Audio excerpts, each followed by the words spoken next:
Hi, welcome back to Storytime. So today we're going to be finishing The Road to Oz. It is the fifth, I believe, Oz book by L. Frank Baum, the original. Then after that we're going to be reading The Emerald City of Oz. Then we're going to head on over to our Halloween books. So I don't know if the two Halloween stories that I picked for all ages is going to take one stream each or one stream for both of them. We'll find out when we come to that, but that's still like 3 weeks away. So let's go ahead and get started. I'm trying a new thing here. You'll see this little meowing maestro picture here. So I'm going to try to remember to make this visible when I'm chatting. So, between chapters, so that if you're watching on YouTube and you just want to skip past all the me talking parts, just look for this guy to go away. And here's hoping I can remember to do that.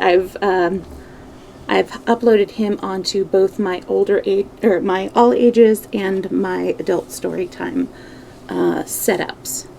So if I can remember to do that, that should make things easier for the people watching on YouTube.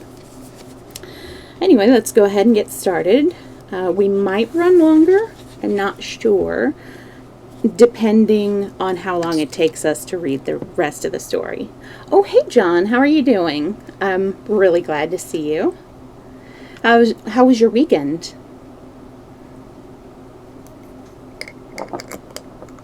Oh, sorry.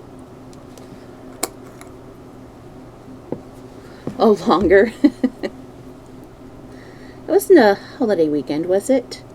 I can't really remember when holidays are because it doesn't really affect my workplace all that much.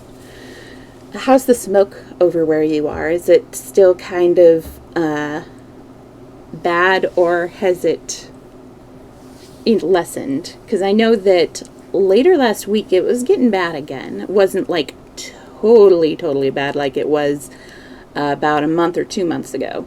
Oof. Yeah. I think it's probably going to be so until we have oh, that's good. Yeah. The ashes. Ugh. I hate when the ash happens. Yeah, luckily we haven't, well, not that I noticed, we haven't really had ash this time around, but it got pretty bad as far as how it made people feel. I know that I was feeling really rough on Friday and Saturday. Both those days took me kind of a full day and a half to recover all the way, but I'm back to normal now. But we should be getting some cooler weather coming this week. I think it's supposed to be in the 70s or the 60s at the end of the week, with possibly some showers, which I'm really looking forward to. Should clear up the air a bit. But I'm keeping all of my stuff packed until we've had, at least 2 rains, because I've lived here all my life. I understand how California goes. Yeah, I know, really. It's been a very dry year. Oh, hey, Corral, good to see you. I'm glad you could make it too. So I don't know if you had heard or not, but I'm trying a new thing. So this little maestro picture that I'm moving around, he's going to indicate when I'm chatting between chapters. So I'm trying this out for all the YouTube people. Here's hoping I remember. Because, I do chat a bit between chapters. And I know that can be frustrating for people who watch on YouTube. And they're like, I'm not in the chat. I don't know what's going on.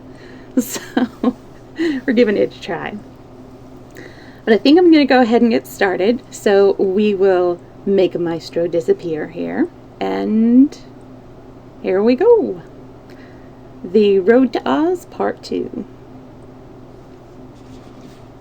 Chapter 11. Johnny Do It Does It. Oh, sorry. I had thought of doing that, but I don't really know how to edit yet, so we're going to try this. Here we go. Johnny does it.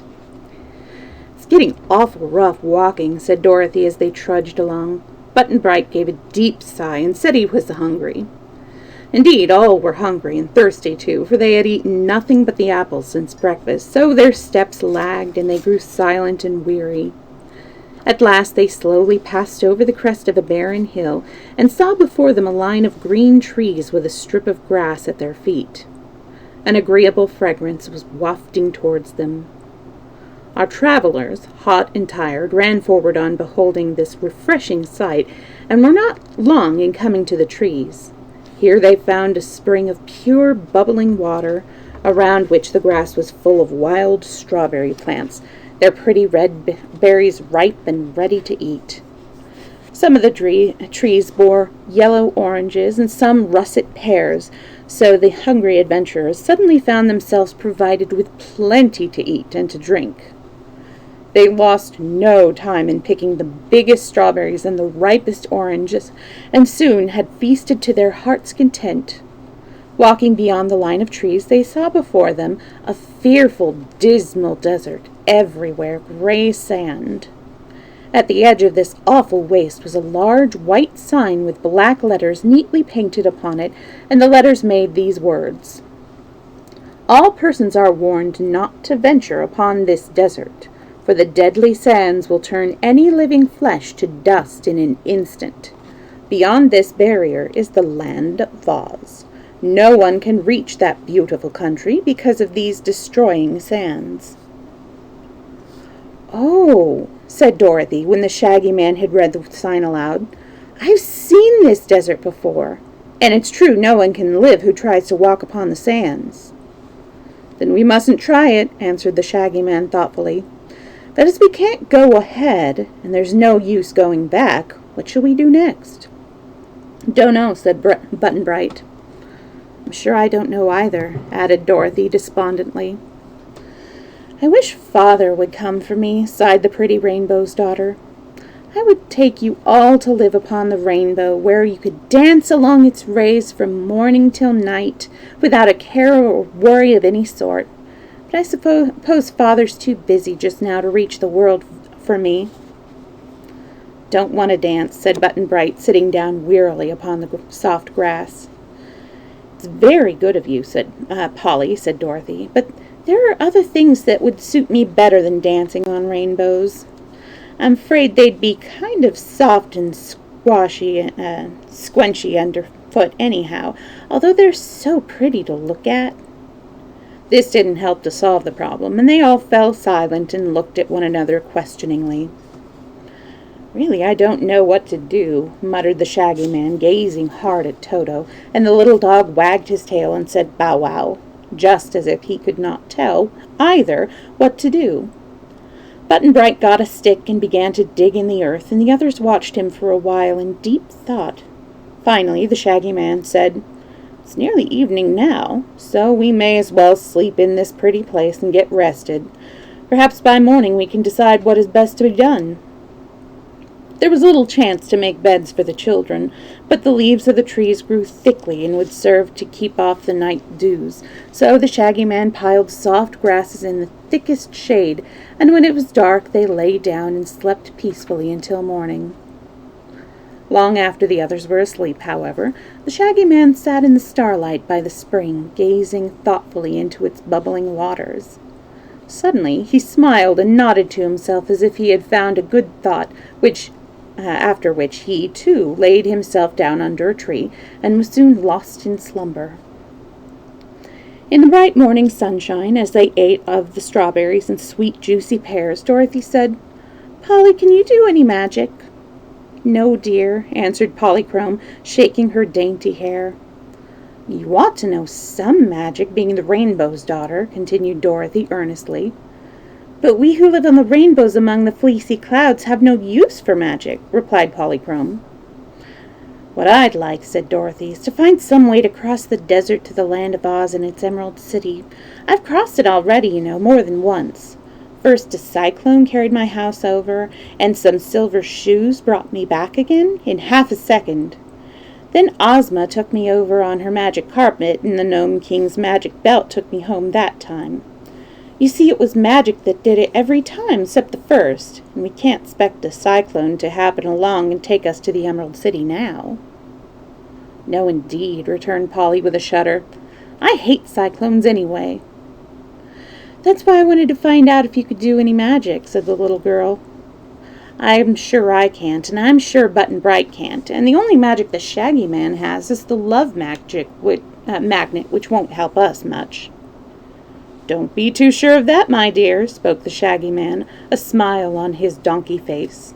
"May not be able to do magic myself, but I can call to us a powerful friend who loves me because I own the love magnet, and this friend surely will be able to help us." "Who's your friend?" asked Dorothy. "Johnny Dooit." "What can Johnny do?" "Anything," answered the Shaggy Man with confidence.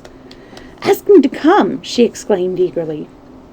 The Shaggy Man took the love magnet from his pocket and unwrapped the paper that surrounded it. Holding the charm in the palm of his hand, he looked at it steadily and said these words, Dear Johnny Dooit, come to me. I need you as bad can be." "Well, here I am," said a cheery little voice. "But you shouldn't say you need me bad, 'cause I'm always good." At this, they quickly whirled around to find a funny little man sitting on a big copper chest, puffing smoke with a long pipe.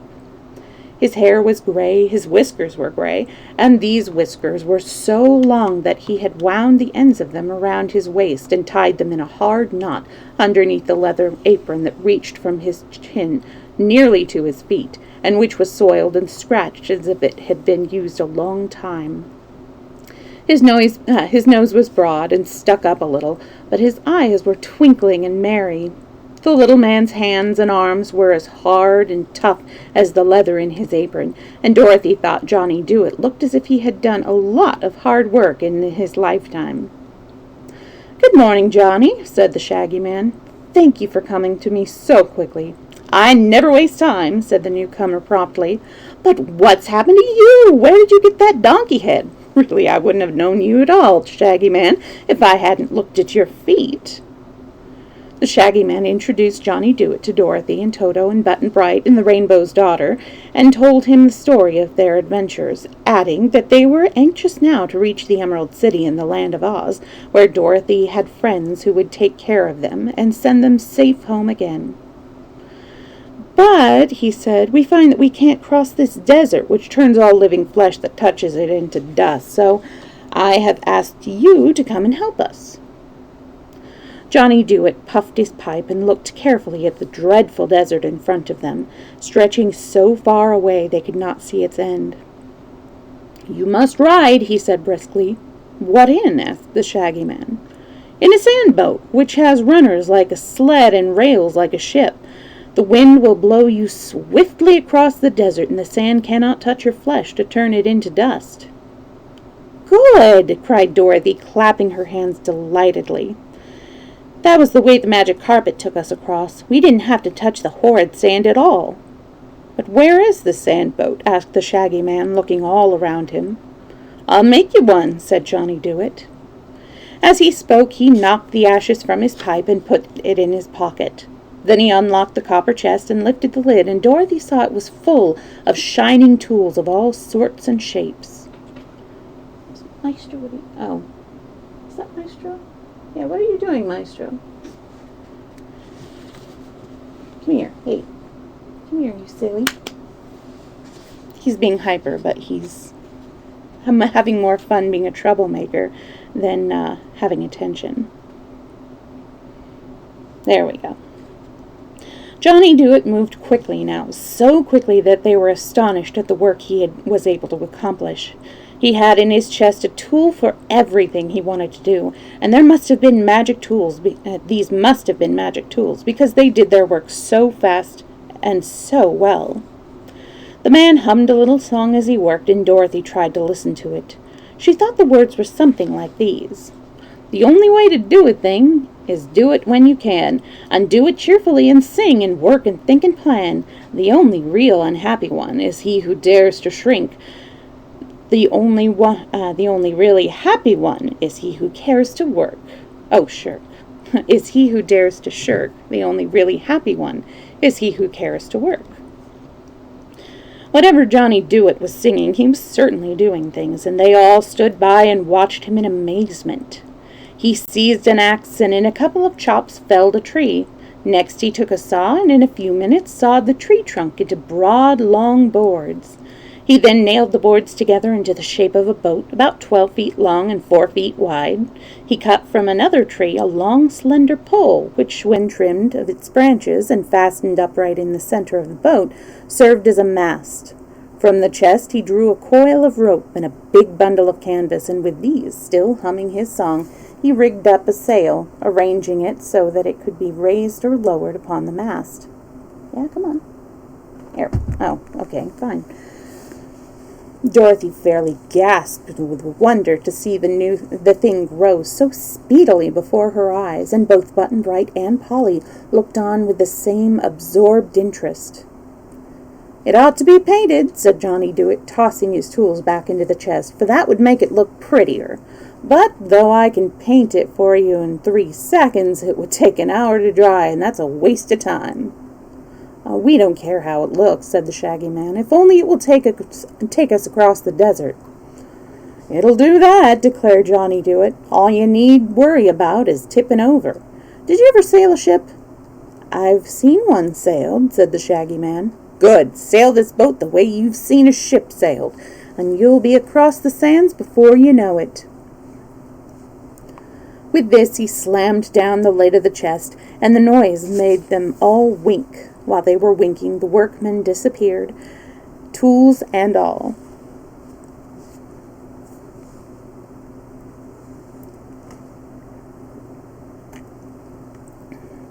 Chapter 4. The Deadly Desert Crossed. "Oh, that's too bad," cried Dorothy. "I wanted to thank Johnny Dewett for all his kindness to us." "He hasn't time to listen to thanks," replied the Shaggy Man, "but I'm sure he knows we are grateful. I suppose he is already at work in some other part of the world." They now looked more carefully at the sand-boat and saw that the bottom was modeled with 2 sharp runners, which would glide through the sand. The work of the sand-boat was pointed. The front of the sand-boat was pointed like the bow of a ship, and there was a rudder at the stern to steer it. It had been built just at the edge of the desert, so that all its length lay upon the gray sand except the after part, which still rested on the strip of grass. "Get in, my dears," said the Shaggy Man. "I'm sure I can manage this boat as well as any sailor. All you need do is sit still in your places." Dorothy got in, Toto in her arms, and sat on the bottom of the boat just in front of the mast. Button-Bright sat in front of Dorothy, while Polly leaned over the bow. The Shaggy Man knelt behind the mast. When all were ready, he raised the sail halfway. The wind caught it. At once the sailboat started forward, slowly at first, then with added speed. The Shaggy Man pulled the sail way up, and they flew so fast over the deadly desert that everyone held fast to the sides of the boat and scarcely dared to breathe. The sand lay in billows and was in places very uneven, so that the boat rocked dangerously from side to side, but it never quite tipped over, and the speed was so great that the Shaggy Man himself became frightened and began to wonder how he could make the ship go slower. If we're spilled in this sand in the middle of the desert," Dorothy thought to herself, "we'll be nothing but dust in a few minutes, and that will be the end of us." But they were not spilled, and by Polychrome, who was clinging to the bow and looking straight ahead, saw a dark line before them and wondered what it was. It grew plainer every second until she discovered it to be a row of jagged rocks at the end of the desert, while high above these rocks she could see a tableland of green grass and beautiful trees. "Look out!" she screamed to the Shaggy Man. "Go slowly, or we shall smash into the rocks." He heard her and tried to pull down the sail, but the wind would not let go of the broad canvas, and the ropes had become tangled. Nearer and nearer they drew to the great rocks, and the Shaggy Man was in despair because he could do nothing to stop the wild rush of the sand boat. They reached the edge of the desert and bumped squarely into the rocks. There was a crash as Dorothy, Button-Bright, Toto, and Polly flew up in the air in a curve like a sky rocket's, one after another landing high upon the grass, where they rolled and tumbled for a time before they could stop themselves. The Shaggy Man flew after them head first and lighted in a heap beside Toto, who, being much excited at the time, seized one of the donkey ears between his teeth and shook and worried it as hard as he could, growling angrily. The Shaggy Man made the little dog let go and sat up to look around him. Dorothy was feeling one of her front teeth, which was loosened by knocking against her knees as she fell.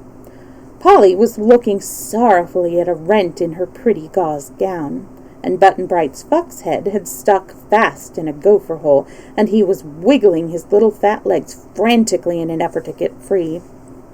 Otherwise, they were unhurt by the adventure, so the Shaggy Man stood up and pulled Button-Bright out of the hole and went to the edge of the desert to look at the sand boat. It was a mere mass of splinters now, crushed out of shape against the rocks. The wind had torn away the sail and carried it to the top of a tall tree, where the fragments of it fluttered like a white flag. "Well," he said cheerfully, "we're here. But where the here is, I don't know." "It must be some part of the Land of Oz," observed Dorothy, coming to his side. "Must it?" "Course it must. We're across the desert, aren't we? And somewhere in the middle of Oz is the Emerald City." "To be sure," said the Shaggy Man, nodding. "Let's go there." "But I don't see any people about to show us the way," she continued. Let's hunt for them," he suggested.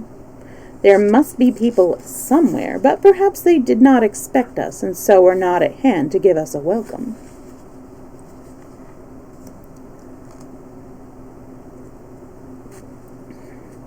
Chapter 13. The Truth Pond. They now made a more careful examination of the country around them. All was fresh and beautiful after the sultriness. After the sultriness of the desert, and the sunshine and sweet, crisp air were delightful to the wanderers.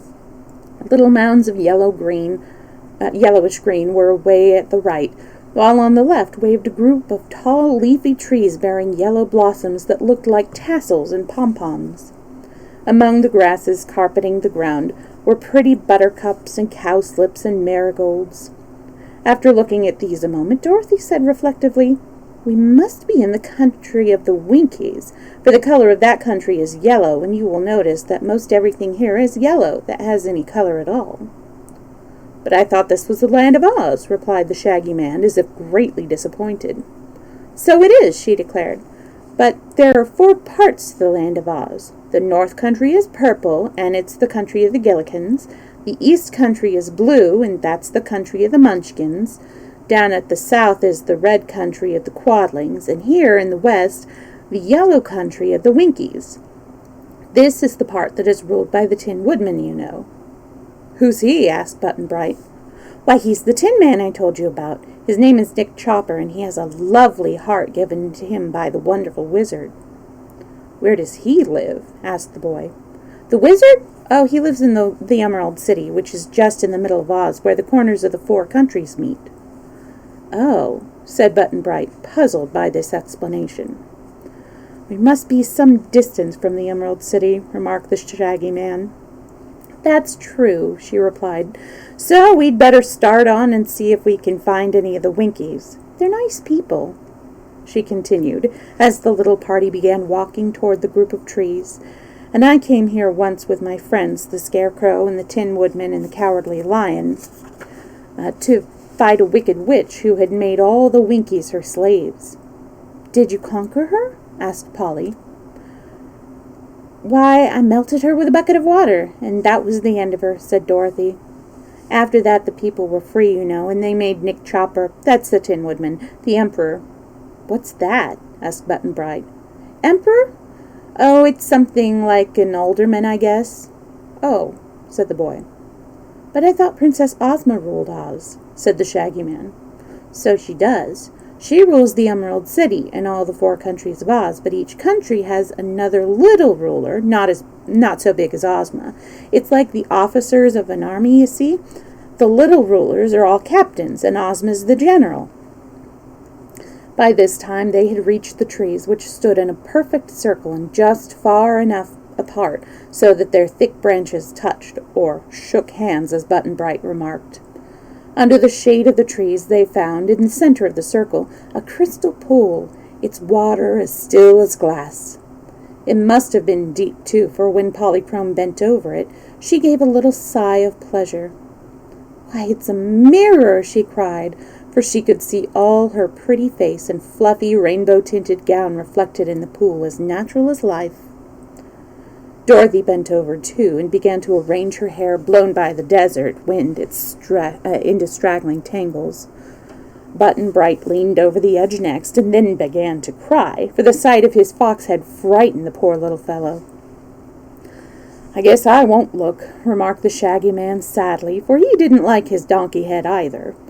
While Polly and Dorothy tried to comfort Button-Bright, the Shaggy Man sat down near the edge of the pool, where his image could not be reflected, and stared at the water thoughtfully.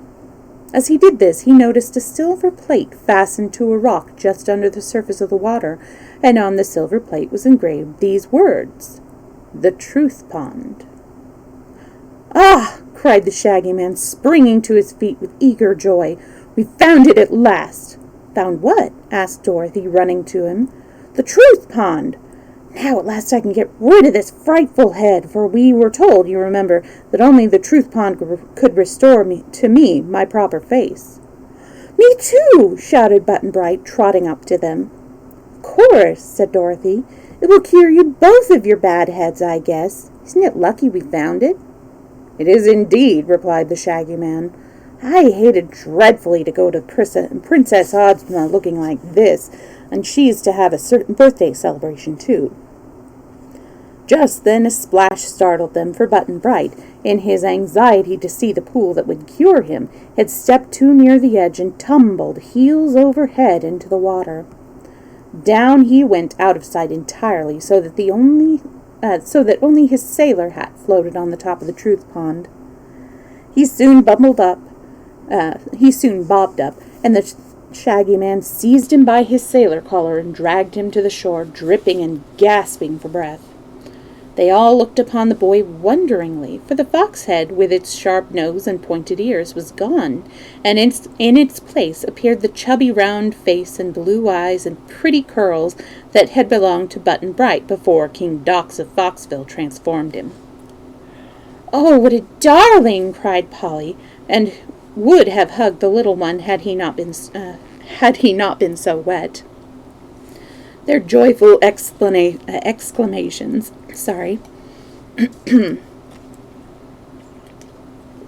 allergies are lovely.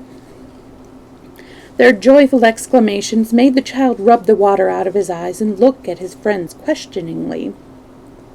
"You're all right now, dear," said Dorothy. "Come and look at yourself." She led him to the pool, and although there were still a few ripples on the surface of the water, he could see his reflection plainly. "It's me," he said in a pleased yet awed whisper. "Course it is," replied the girl, "and we're all as glad as you are, Button-Bright." "Well," announced the Shaggy Man, "it's my turn next."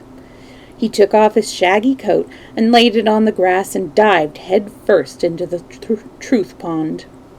When he came up, the donkey head had disappeared, and the Shaggy Man's own shaggy head was in its place, with the water dripping in little streams from his shaggy whiskers.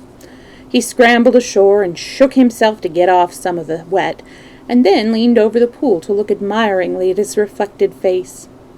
"I may not be strictly beautiful even now," said he to his companions, who watched him with smiling faces, "but I'm so much handsomer than any donkey that I feel as proud as I can be." "You're all right, Shaggy Man," declared Dorothy, "and Button-Bright is all right, too.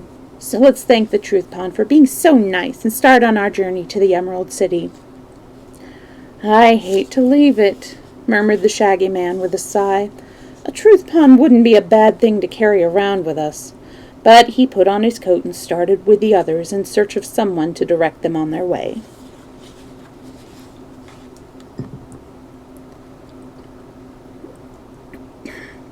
Oh boy, I get to talk mechanically now.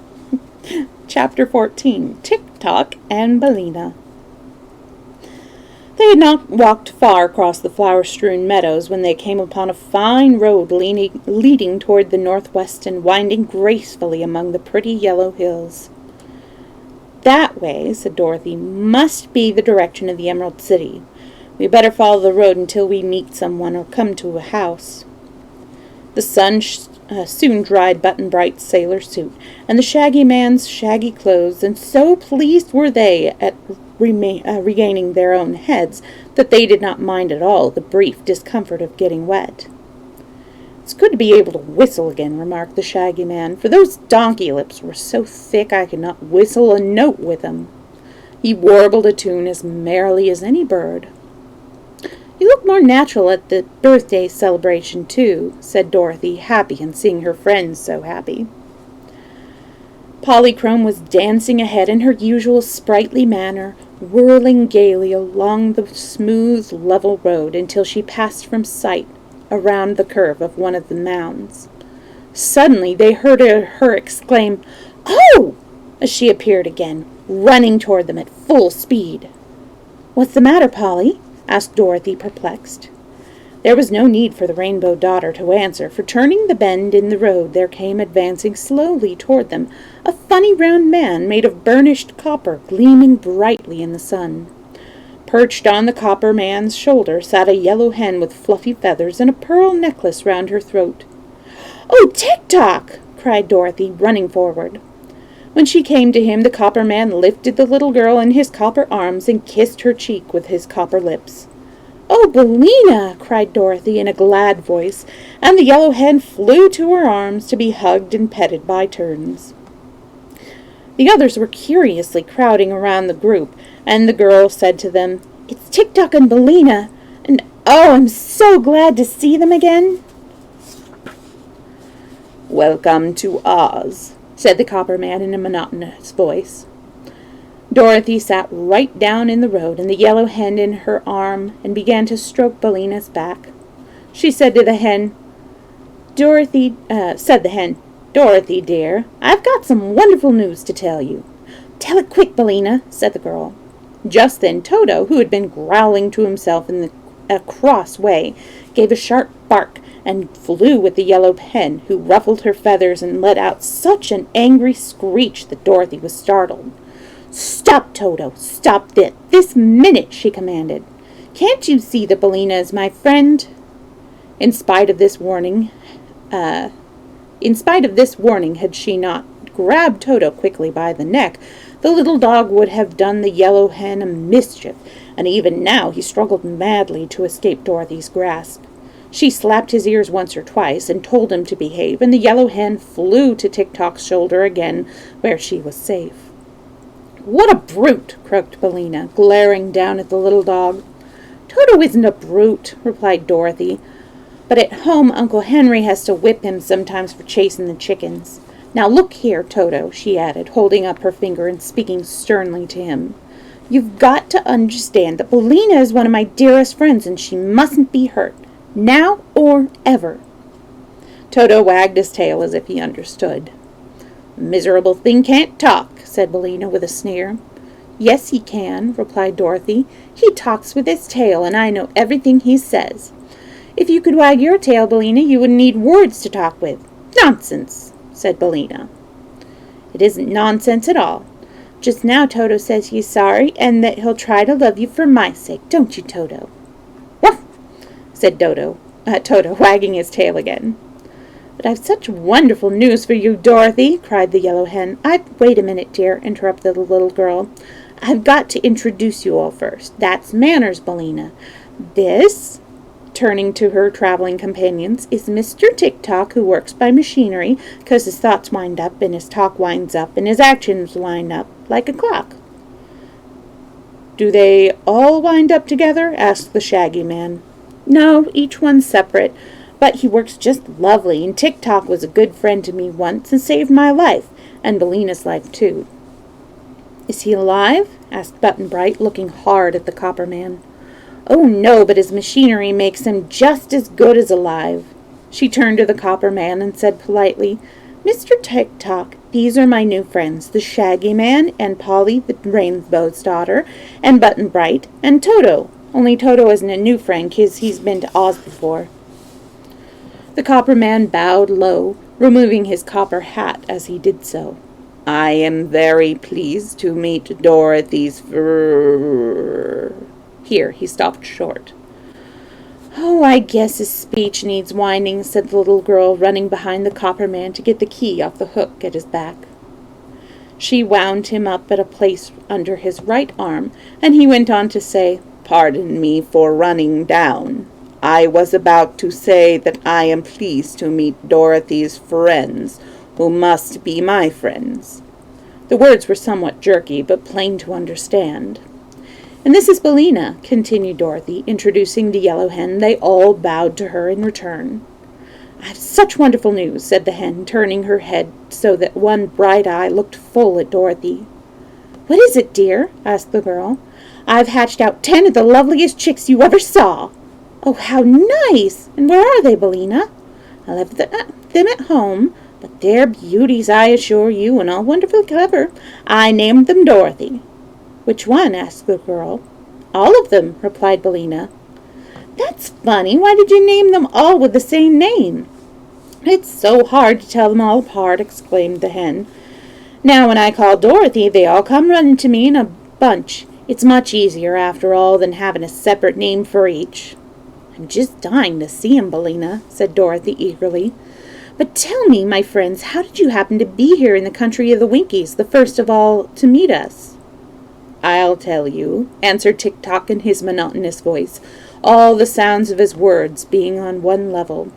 "Princess Ozma saw you in her magic picture and knew you were coming here. So she sent Bellina and me to welcome you, as she could not come herself, so that Fizzidiggle comes so looting hypergobble it took his zicken." "Good gracious, whatever's the matter?" cried Dorothy, as the Copper Man continued to babble these unmeaning words, which no one could understand at all because they had no sense. "Don't worry," said Button-Bright, who was half scared. "Don't know," said Button-Bright, who was half scared. Polly whirled away to a distance and turned to look at the Copper Man in a fright. "His thoughts have run down this time," remarked Bellina composedly, as she sat on Tick-Tock's shoulder and pruned her sleek feathers. "When he can't think, he can't talk properly, any more than you can. You'll have to wind up his thoughts, Dorothy, or else I'll have to finish his story myself." Dorothy ran around and got the key again and wound up Tick-Tock under his left arm, after which he could speak plainly again.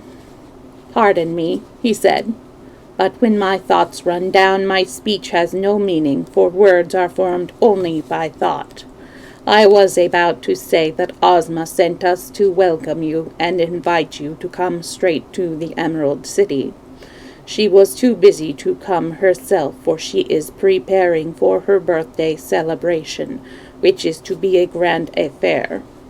"I've heard of it," said Dorothy, "and I'm glad we've come in time to attend. Is it far from here to the Emerald City?" "Not very far," answered Tick-Tock, "and we have plenty of time. Tonight we will stop at the palace of the Tin Woodman, and tomorrow night we will arrive at the Emerald City." "Goody!" cried Dorothy. "I'd like to see dear Nick Chopper again. How's his heart?" "It's fine," said Bellina. "Tin Woodman says it gets softer and kinder every day. He's waiting at his castle to welcome you, Dorothy, but he couldn't come with us because he's getting polished as bright as possible for Ozma's party." "Well then," said Dorothy, "let's start on and we can talk more as we go." They proceeded on their journey in a friendly group, for Polychrome had discovered that the Copper Man was harmless and was no longer afraid of him. Button-Bright was also reassured and took quite a fancy to Tick-Tock. He wanted the Clockwork Man to open himself so that he might see the wheels go round, but that was a thing Tick-Tock could not do. Button-Bright then wanted to wind up the copper man, and Dorothy promised he should do so as soon as any part of the machinery ran down. This pleased Button-Bright, who held fast to one of Tick-Tock's copper hands as he trudged along the road, while Dorothy walked on the other side of her old friend and Billina, perched by turns upon his shoulder or his copper hat. Polly once more joyously danced ahead, and Toto ran after her, barking with glee. The Shaggy Man was left to walk behind, but he didn't seem to mind that a bit, and whistled merrily or looked curiously upon the pretty scenes they passed. At last they came to a hilltop from which the tin castle of Nick Chopper could plainly be seen, its towers glistening magnificently under the rays of the declining sun. It must get hot in there in a tin castle. "How pretty!" exclaimed Dorothy. "I've never seen the Emperor's new house before." "He built it because the old castle was damp and likely to rust its tin body," said Billina. "All those towers and steeples and domes and gables took a lot of tin, as you can see." "Is it a toy?" asked Button-Bright. "No, dear," answered Dorothy. "It's better than that. It's the fairy dwelling of a fairy prince."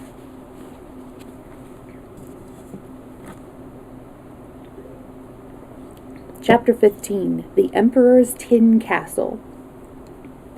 The grounds around Nick Chopper's new house were laid out in pretty flower beds, with fountains of crystal water and statues of tin representing the Emperor's personal friends. Dorothy was astonished and delighted to find a tin statue of herself standing on a tin pedestal at a bend in the avenue leading up to the entrance. It was life-size and showed her in her sunbonnet with her basket on her arm, just as she had first appeared in the Land of Oz. "Oh, Toto, you're there too!" she exclaimed, and sure enough, there was the tin figure of Toto lying at the tin Dorothy's feet. Also, Dorothy saw figures of the Scarecrow and the Wizard and Ozma, and of many others, including Tick-Tock. They reached the grand tin entrance of the Tin Castle, and the Tin Woodman himself came running out of the door to embrace little Dorothy and gave her a glad welcome. He welcomed her friends as well, and the Rainbow's Daughter he declared to be the loveliest vision his tin eyes had ever beheld. He patted Button-Bright's curly head tenderly, for he was fond of children, and turned to the Shaggy Man and shook both his hands at the same time. Nick Chopper, the Emperor of the Winkies, who was also known throughout the Land of Oz as the Tin Woodman, was certainly a remarkable person. He was neatly made, all of tin, nicely soldered at the joints, and his various limbs were cleverly hinged to his body so that he could use them nearly as well as if they had been common flesh. Once, he told the Shaggy Man, he had been made all flesh and bone, as other people are, and then he chopped wood in the forest to earn his living, but the axe slipped so often and cut off parts of him, which he had replaced with tin, that finally there was no flesh left, nothing but tin, so he became a real Tin Woodman. The wonderful Wizard of Oz had given him an excellent heart to replace his old one, and he didn't at all mind being tin. Everyone loved him. He loved everyone, and he was therefore as happy as the day was long. I like how they change the backstories of things throughout the series, because it wasn't an accident that his axe slipped so often. That was a curse. The Emperor was proud of his new tin castle and showed his visitors through all the rooms. Every bit of the furniture was made of brightly polished tin, the tables, chairs, beds, and all. Even the floors and walls were of tin. "I suppose," said he, "that there are no cleverer tinsmiths in all the world than the Winkies. It would be hard to match this castle in Kansas, wouldn't it, little Dorothy?" "Very hard," replied the child gravely. "Must cost a lot of money," remarked the Shaggy Man. "Money? Money and Oz!" cried the Tin Woodman. "What a queer idea. Did you suppose we were so vulgar as to use money here?" "Why not?" asked the Shaggy Man. "If we use money to buy things with instead of love and kindness and the desire to please one another, then we should be no better than the rest of the world," declared the Tin Woodman. "Fortunately, money is not known in the Land of Oz at all. We have no rich and no poor, For what one wishes the others will try to give him, in order to make him happy, and no one in all Oz cares to have more than he can use." "Good!" cried the Shaggy Man, greatly pleased to hear this. "I also despise money. A man in Butterfield owes me 15 cents, and I will not take it from him. The land of Oz is surely the most favored land in all the world, and its people the happiest. I should like to live here always." The Tin Woodman listened with respectful attention.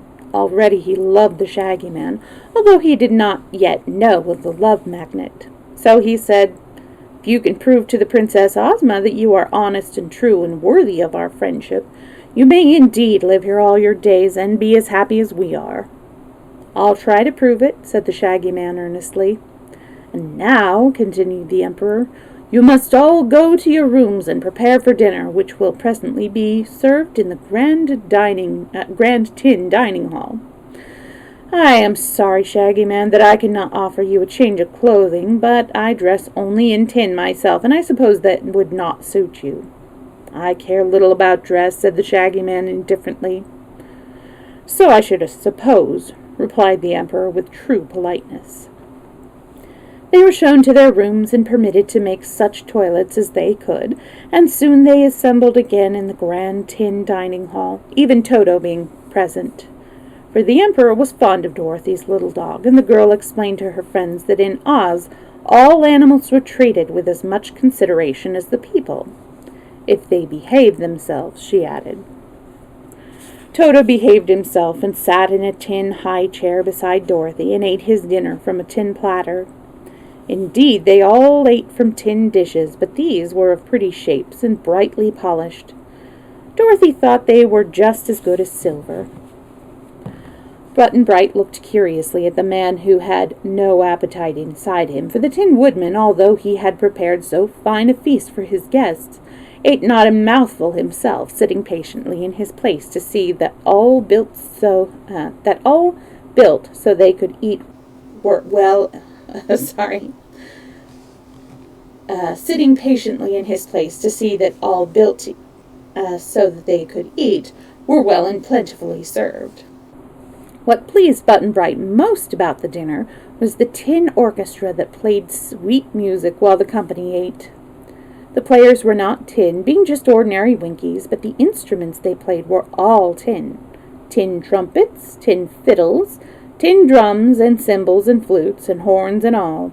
They played so nicely the Shining Emperor Waltz, composed expressly in honor of the Tin Woodsman by Mr. H.M. Wogglebug T.E., that Polly could not resist dancing to it.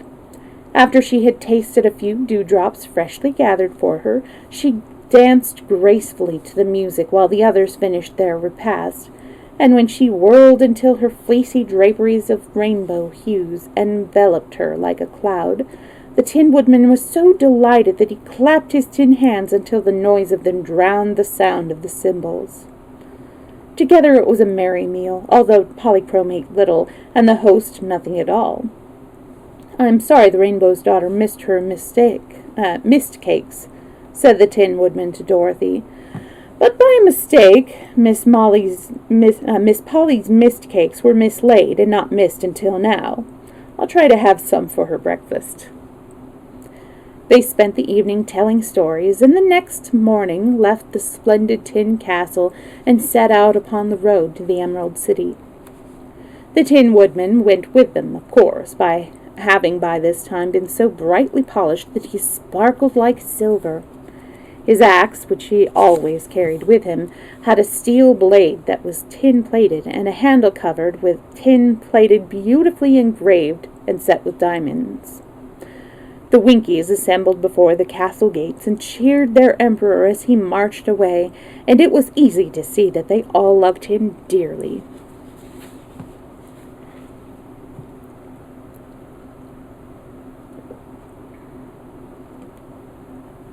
Oh, sorry, I was just noticing condensation dripping down my mug. Chapter 16. Visiting the Pumpkin Field. Dorothy let Button-Bright wind up the clockwork in the Copper Man this morning. his thinking machine first, then his speech, and finally his action, so he would doubtless run perfectly until he had reached the Emerald City. The Copper Man and the Tin Man were good friends, and not so much alike as you might think, for one was alive and the other moved by means of machinery. One was tall and angular, and the other short and round. You could love the Tin Woodman because he had a fine nature, kindly and simple, but the Machine Man you could only admire without loving, since to love such a thing as he was is impossible. As he was as impossible as to love a sewing machine or an automobile. Yet Tik-Tok was popular with the people of Oz because he was so trustworthy, reliable, and true. He was sure to do exactly what he was wound up to do, at all times and in all circumstances. Perhaps it is better to be a machine that does its duty than a flesh-and-blood person who will not, for a dead truth is better than a live falsehood. About noon the travelers reached a large field of pumpkins, a vegetable quite appropriate to the yellow country of the Winkies, and some of the pumpkins which grew there were of remarkable size. Just before they entered upon this field, they saw 3 little mounds that looked like graves, with a pretty headstone to each of them. "What is this?" asked Dorothy in wonder. "It's Jack Pumpkinhead's private graveyard," replied the Tin Woodman. "But I thought nobody ever died in Oz," she said.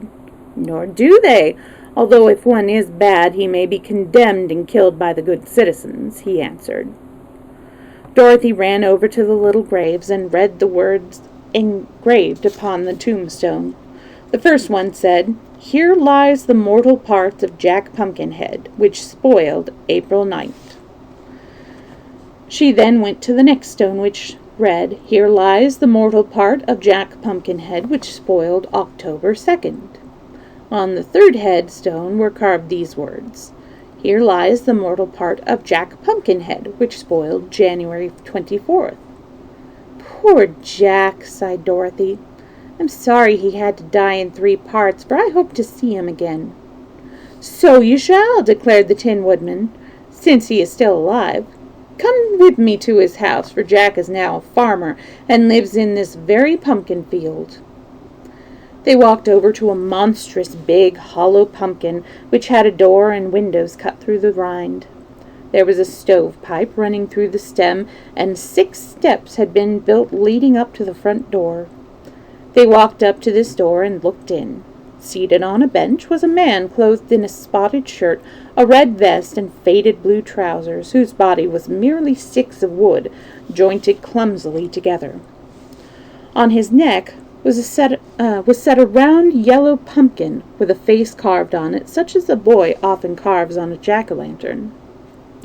This queer man was engaged in snapping slippery pumpkin seeds with his wooden fingers, trying to hit a target on the other side of the room with them. He did not know he had visitors until Dorothy exclaimed, "Why, it's Jack Pumpkinhead himself!" He turned and saw them, and at once came forward to greet the little Kansas girl and Nick Chopper and to be introduced to their new friends. Button-Bright was at first rather shy with the quaint Pumpkinhead, but Jack's face was so jolly and smiling, being carved that way, that the boy soon grew to like him. "I thought a while ago that you were buried in 3 parts," said Dorothy, "but now I see that you're just the same as ever." "Not quite the same, my dear, for my mouth is a little bit more one-sided than it used to be, but pretty nearly the same. I've a new head, and this is the 4th one I've owned since Ozma first made me and brought me to life by sprinkling me with the magic powder." What became of the other heads, Jack?" "They spoiled, and I buried them, for they were not even fit for pies. Each time Ozma has carved me a new head just like the old one, and as my body is by far the largest part of me, I am still Jack Pumpkinhead, no matter how often I change my upper end. Once we had a dreadful time to find another pumpkin, as they were out of season, and so I was obliged to wear my old head a little longer than was strictly healthy. But after this sad experience, I resolved to raise pumpkins myself, so as never to be caught again without one handy. And now I have this fine field that you see before you. Some grow pretty big, too big to be used for heads, so I dug this one and used it for a house." "Is it damp?" asked Dorothy. "Not very. There isn't much left but the shell, you see, and it will last a long time yet." "I think you are brighter than you used to be, Jack," said the Tin Woodman. "Your last head was a stupid one." "The seeds in this one are better," was the reply. "Are you going to Ozma's party?" asked Dorothy. "Yes," said he. "I wouldn't miss it for anything. Ozma's my parent, you know, because she built my body and carved my pumpkin head. I follow you to the Emerald City tomorrow, where we shall meet again. I can't go today because I have to plant fresh pumpkin seeds and water the young vines, but give my love to Ozma and tell her I'll be there in time for the jubilation." "We will," she promised, and then they all left him and resumed their journey.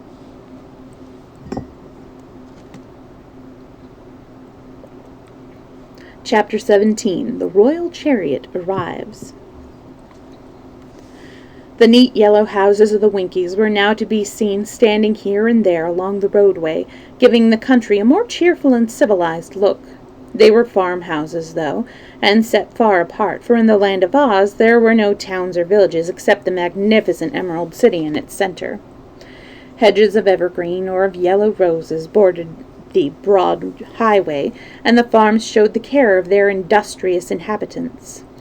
The nearer the travelers came to the great city, the more prosperous the country became, and they crossed many bridges over the sparkling streams and rivulets that watered the lands.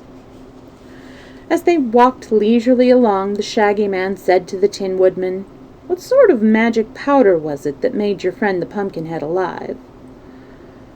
"It was called the Powder of Life," was the answer, "and it was invented by a crooked sorcerer who lived in the mountains of the North Country.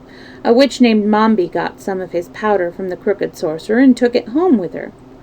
Ozma lived with the witch then, for it was before she became our princess, while Mombi had transformed her into the shape of a boy. Well, while Mombi was gone to the crooked sorcerers, the boy made this pumpkin-headed man to amuse himself, and also with the hope of frightening the witch with it when she returned. But Mombi was not scared, and she sprinkled the pumpkin head with her magic powder of life to see if the powder would work. Ozma was watching and saw the pumpkin head come to life, so that night she took the powder box containing the powder and ran away with it, and with Jack in search of adventures. Next day they found a wooden sawhorse standing by the roadside and sprinkled it with the powder. It came to life at once, and Jack Pumpkinhead rode the sawhorse to the Emerald City. "What became of the sawhorse afterward?" asked the Shaggy Man, much interested in this story. "Oh, it's alive yet. You will probably meet it presently in the Emerald City." Afterward, Ozma used the last of the powder to bring the flying Gump to life, but as soon as it had carried her away from her enemies, the Gump was taken apart, so it doesn't exist anymore. "It's too bad the powder of life was all used up," remarked the Shaggy Man. "It would be a handy thing to have around." "I am not so sure of that, sir," answered the Tin Woodman. "A while ago the crooked sorcerer who invented the magic powder fell down a precipice and was killed. All his possessions went to a relative, an old woman named Dinah, D-Y-N-A, who lives in the Emerald City. She went to the mountains where the sorcerer had lived and brought away everything she thought of value. Among them was a small bottle of the powder of life, but of course Dinah didn't know it was a magic powder at all. It happened she had once had a big blue bear for a pet, but the bear choked to death on a fishbone one day, and she loved it so dearly that Dinah made a rug of its skin, leaving the head and 4 paws on the side. She keeps the rug on the floor of her front parlor." "I've seen rugs like that," said the Shaggy Man, nodding, "but never one made from a blue bear." "Well," continued the Tin Woodman, "the old woman had an idea that the powder in the bottle must be moth powder, because it smelled something like moth powder, so one day she sprinkled it on her big bear rug to keep the moths out of it. And she said, looking lovingly at the skin, 'I wish my dear bear were alive again.' To her horror, the bear rug at once came to life, having been sprinkled with the magic powder, and now this live bear rug is a great trial to her and makes her a lot of trouble. I love how they've forgotten about the magic words here. Why? Asked the Shaggy Man. Well, it stands up on its 4 feet and walks all around and gets in the way, and that spoils it for a rug. It can't speak, although it is alive, for while its head might say words, it has no breath in a solid body to push the words out of its mouth. It's a very slimpsy affair altogether, that bear rug, and the old woman is sorry it came to life. Every day she has to scold it and make it lie down flat on the parlor floor to be walked upon, but sometimes when she goes to market the rug will hump up its back skin and stand on its 4 feet and trot along after her. I should think Dinah would like that, said Dorothy. Well, she doesn't, because everyone knows it isn't a real bear, but just a hollow skin, and so of no actual use in the world except for a rug, answered the Tin Woodman. Therefore, I believe it is a good thing that all the magic powder of life is now used up, as it cannot cause any more trouble. Perhaps you're right, said the Shaggy Man thoughtfully. At noon they stopped at a farmhouse where it delighted the farmer and his wife to be able to give them a good luncheon. The farm people knew Dorothy, having seen her when she was in the country before, and they treated the little girl with as much respect as they did the Emperor, because she was a friend of the powerful Princess Ozma. They had not proceeded far after leaving this farmhouse before coming to a high bridge over a broad river. This river, the Tin Woodman informed them, was the boundary between the country of the Winkies and the territory of the Emerald City. The city itself was still a long ways off, but all round it was a green meadow, as pretty as a well-kept lawn, and in this were neither houses nor farms to spoil the beauty of the scene. From the top of the high bridge they could see far away the magnificent spires and splendid domes of the superb city, sparkling like brilliant jewels as they towered above the emerald walls. The Shaggy Man drew a deep breath of awe and amazement, for never had he dreamed that such a grand and beautiful place could exist, even in the fairyland of Oz. Polly was so pleased that her violet eyes sparkled like amethysts, and she danced away from her companions across the bridge and into a group of feathery trees lining both the roadsides. These trees she stopped to look at with pleasure and surprise, for their leaves were shaped like ostrich plumes, their feather edges beautifully curled, and all the plumes were tinted in the same dainty rainbow hues that appeared in Polychrome's own pretty gauze gown. "Father ought to see these trees," she murmured. "They are almost as lovely as his own rainbows." Then she gave a start of terror, for beneath the trees came stalking 2 great beasts, either one big enough to crush the little daughter of the rainbow with one blow of his paw, or to eat her up with one snap of his enormous jaws. One was a tawny lion as tall as a horse, nearly. The other a striped tiger almost the same size. Polly was too frightened to scream or to stir. She stood still with a wildly beating heart until Dorothy rushed past her, and with a glad cry threw her arms round the huge lion's neck, kissing and hugging the beast with evident joy. "Oh, I'm so glad to see you again!" cried the little Kansas girl. "And the hungry tiger, too! How fine you're both looking! Are you well and happy?"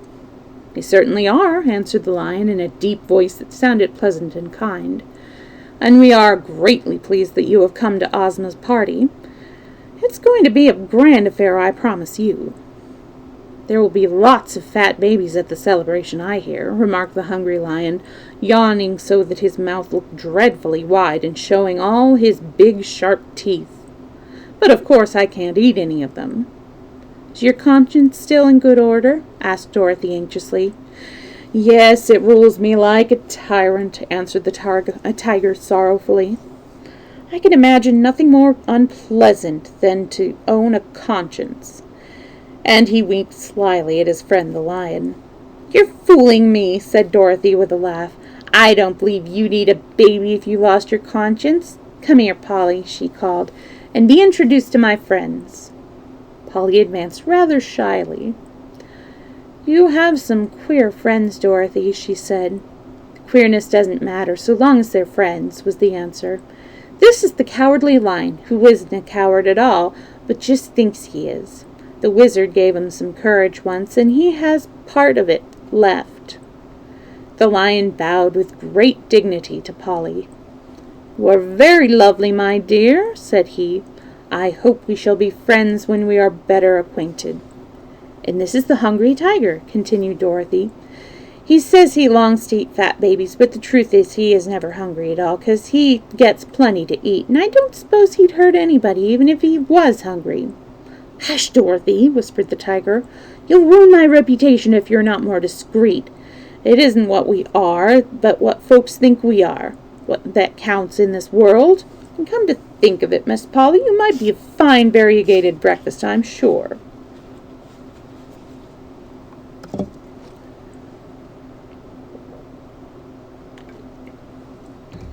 Chapter 18, The Emerald City.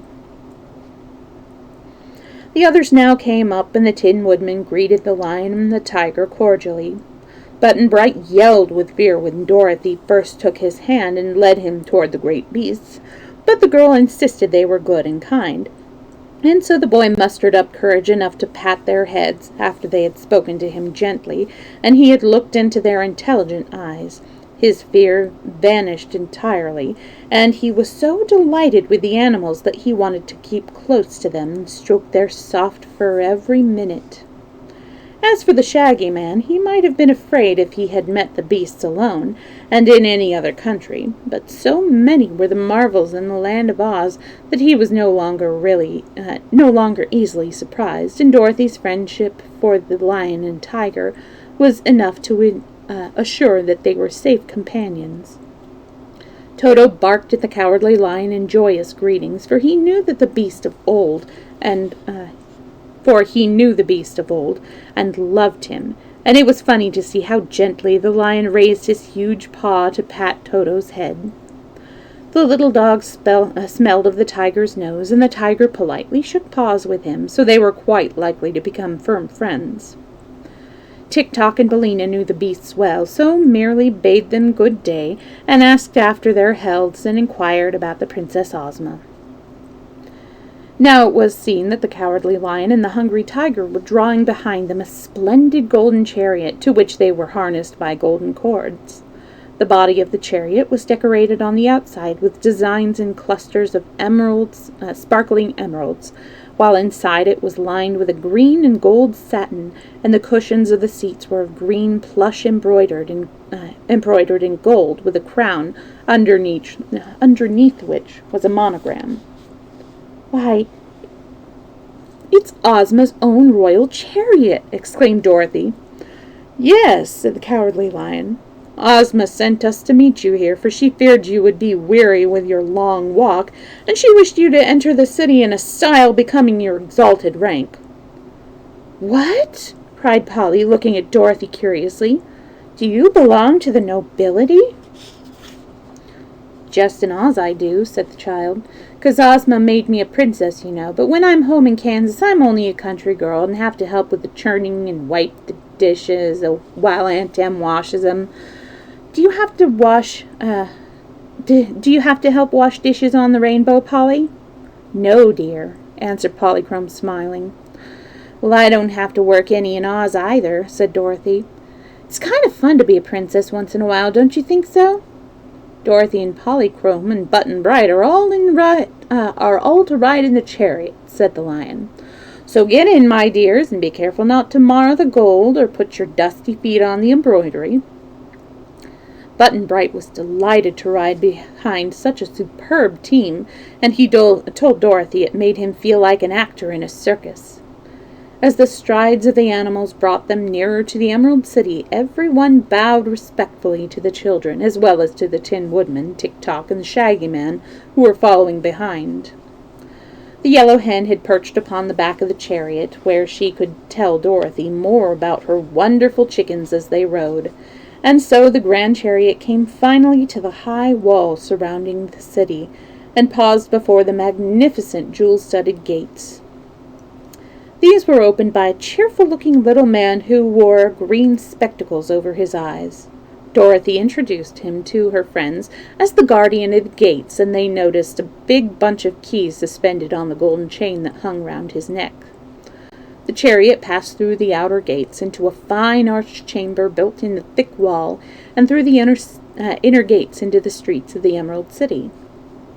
Polychrome exclaimed in rapture at the wondrous beauty that met her eyes on every side as they rode through this stately and imposing city, the equal of which had never been discovered, even in Fairyland. Button-Bright could only say, "My!" So amazing was the sight, but his eyes were wide open, and he tried to look in every direction at the same time, so as not to miss anything. The Shaggy Man was fairly astounded at what he saw, for the graceful and handsome buildings were covered with plates of gold, and set with emeralds so splendid and valuable that in any other part of the world, any one of them would have been worth a fortune to its owner. The sidewalks were superb marble slabs, polished as smooth as glass, and the curbs that separated the walks from the broad street were also set thick with clustered emeralds. There were many people on these walks, men, women, and children, all dressed in handsome garments of silk or satin or velvet, with beautiful jewels. Even than this, all seemed happy and contented, for their faces were smiling and free from care, and music and laughter might be heard on every side. "Don't they work at all?" asked the Shaggy Man. "To be sure they work," replied the Tin Woodman.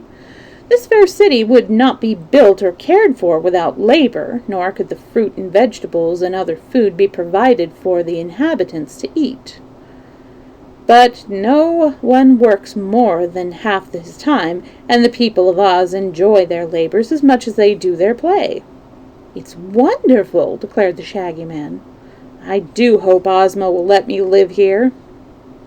The chariot, winding through many charming streets, paused before a building so vast and noble and elegant that even Button-Bright guessed at once that it was the royal palace. Its gardens and ample grounds were surrounded by a separate wall, not so high or thick as the wall around the city, but more daintily designed and built all of green marble. The gates flew open as the chariot appeared before them, and the Cowardly Lion and Hungry Tiger trotted up a jeweled driveway to the front door of the palace and stopped short. "Here we are," said Dorothy gaily, and she helped Button-Bright from the chariot. Polychrome leaped out lightly after them, and they were greeted by a crowd of gorgeously dressed servants who bowed low as the visitors mounted the marble steps. At their head was a pretty little maid with dark hair and eyes, dressed all in green embroidered with silver. Dorothy ran up to her with evident pleasure and exclaimed, "Oh, Jellia-Jam, I'm so glad to see you again. Where's Ozma?" "In her room, Your Highness," replied the little maid demurely, for this was Ozma's favorite attendant. "She wishes you to come to her as soon as you have rested and changed your dress, Princess Dorothy, and you and your friends are to dine with her this evening." "When is her birthday, Jellia?" asked the girl. "Day after tomorrow, Your Highness." "And where's the Scarecrow?" "He's gone into the Munchkin country to get some fresh straw to stuff himself with in honor of Ozma's celebration," replied the maid. "He returns to the Emerald City tomorrow," he said. By this time Tick-Tock, the Tin Woodman, and the Shaggy Man had arrived, and the chariot had gone round to the back of the palace. Billina going with the Lion and Tiger to see her chickens after her absence from them, but Toto stayed close beside Dorothy. "Come in, please," said Jellia-Jam. "It shall be our pleasant duty to escort you all to the rooms prepared for your use." The Shaggy Man hesitated. Dorothy had never known him to be ashamed of his shaggy looks before, but now that he was surrounded by so much magnificence and splendor, the Shaggy Man felt sadly out of place. Dorothy assured him that all her friends were welcome at Ozma's palace, so he carefully dusted his shaggy shoes with his shaggy handkerchief and entered the grand hall after the others. Tick-Tock lived at the royal palace, as the Tin Woodman always had the same room whenever he visited Ozma, so these two went at once to remove the dust of the journey from their shining bodies.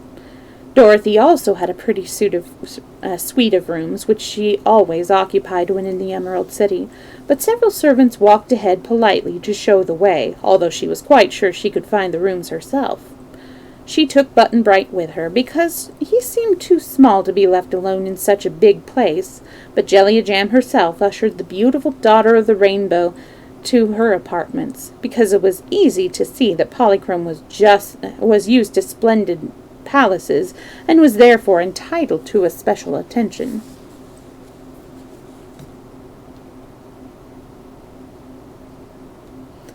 Hello, Kickin', how are you doing? I'm sorry you can't sleep. Hopefully the story time will help you.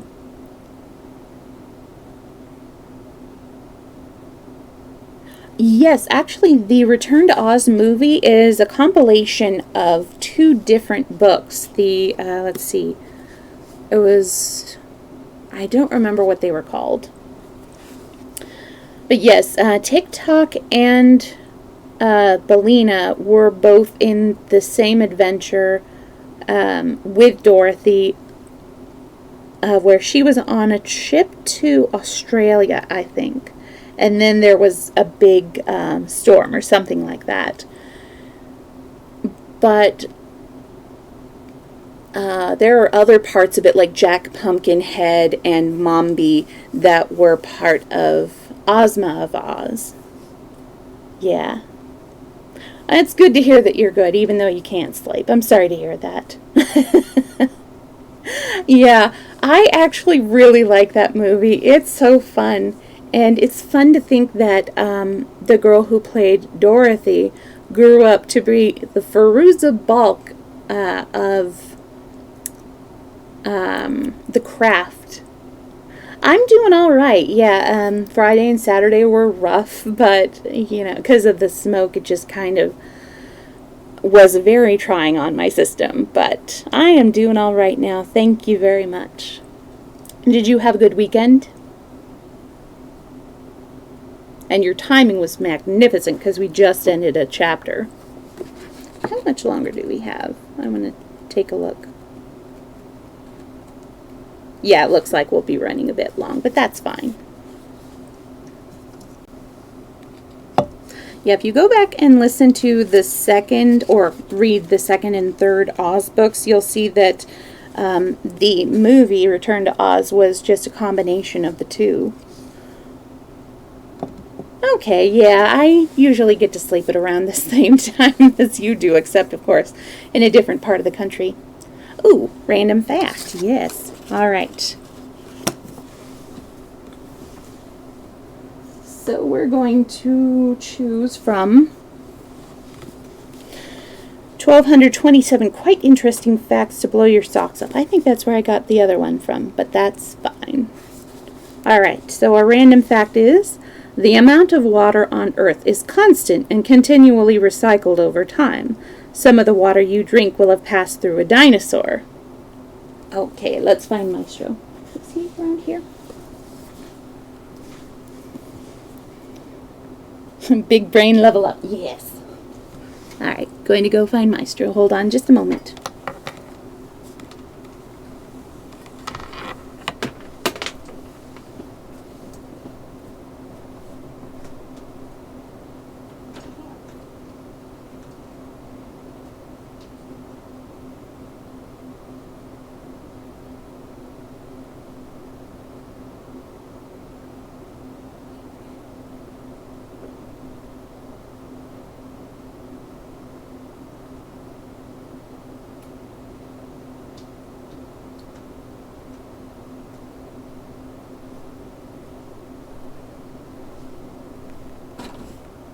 Alright, he is a heavy boy. Hi. Oh, hang on.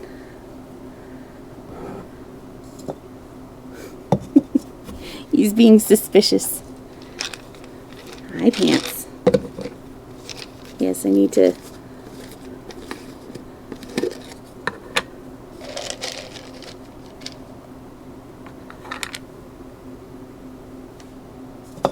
Okay, here we go.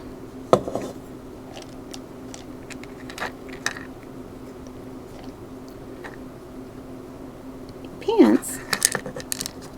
Go ahead. They're right there.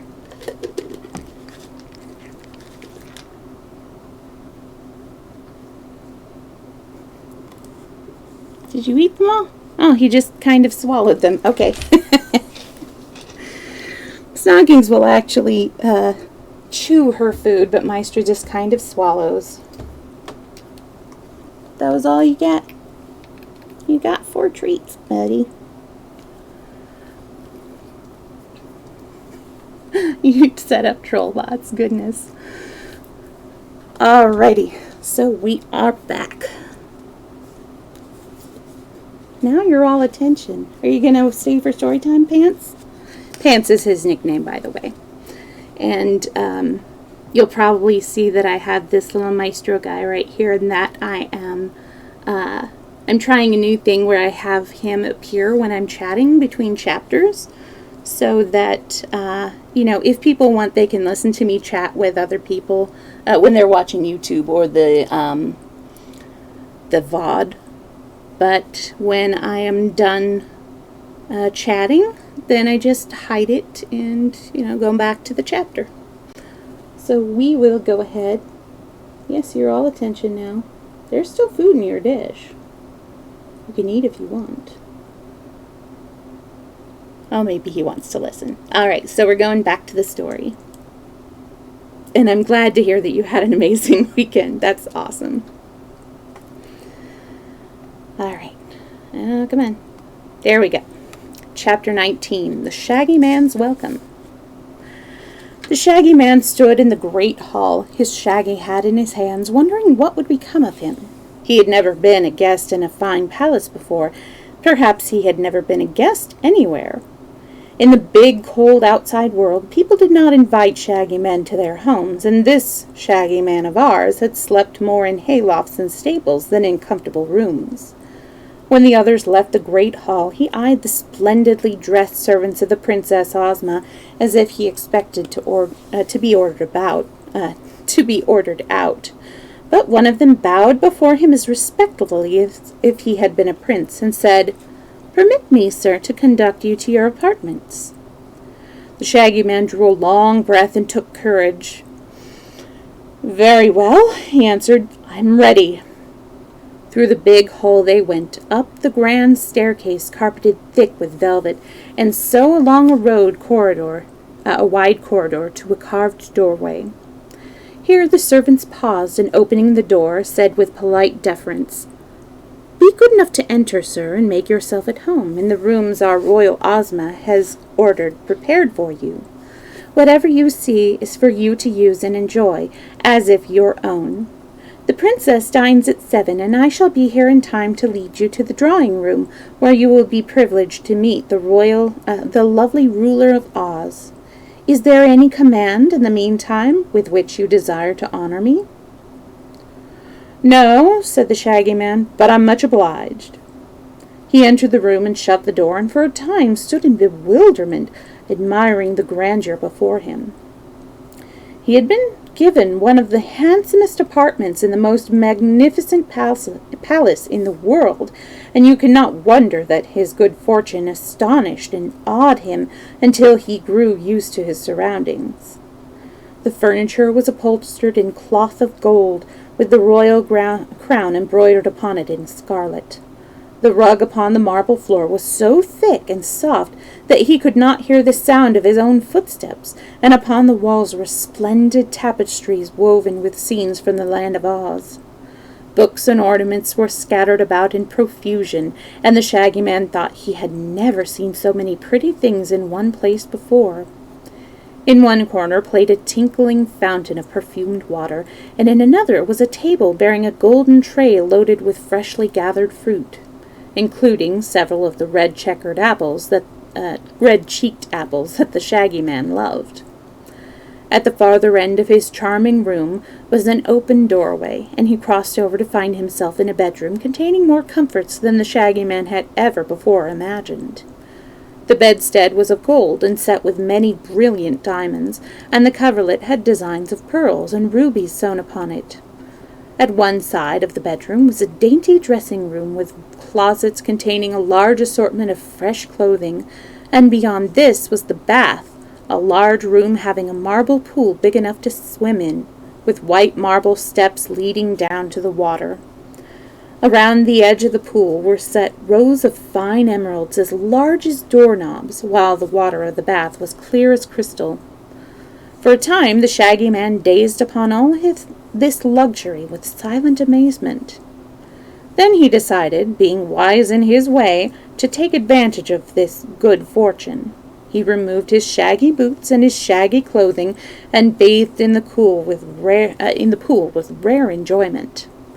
After he had dried himself with the soft towels, he went into the dressing room and took fresh linen from the drawers and put it on, finding that everything fitted him exactly.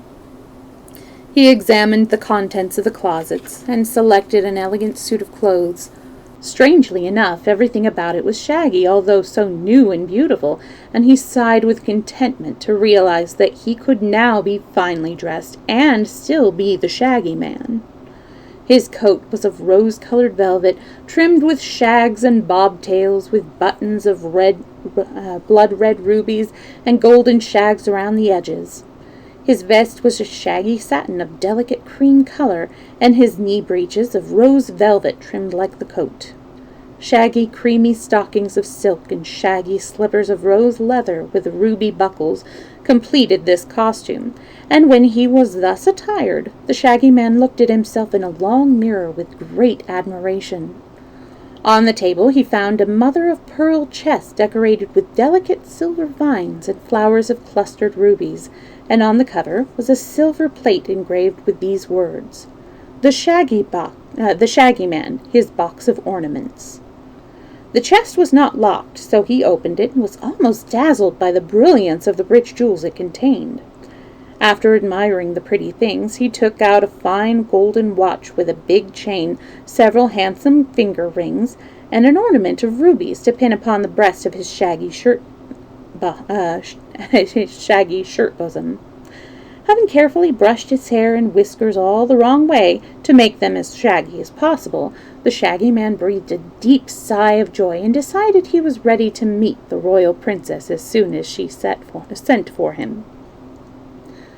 While he waited, he returned to the beautiful sitting room and ate several of the red-cheeked apples to pass away the time. Meanwhile, Dorothy had dressed herself in a pretty gown of soft gray embroidered with silver, and put a blue and gold suit of satin upon little Button-Bright, who looked as sweet as a cherub in it. Followed by the boy and Toto, the dog with a new green ribbon around his neck, she hastened down to the splendid drawing room of the palace, where, seated upon an exquisite throne of carved malachite and nestled amongst its green satin cushions, was the lovely Princess Ozma, waiting eagerly to welcome her friends.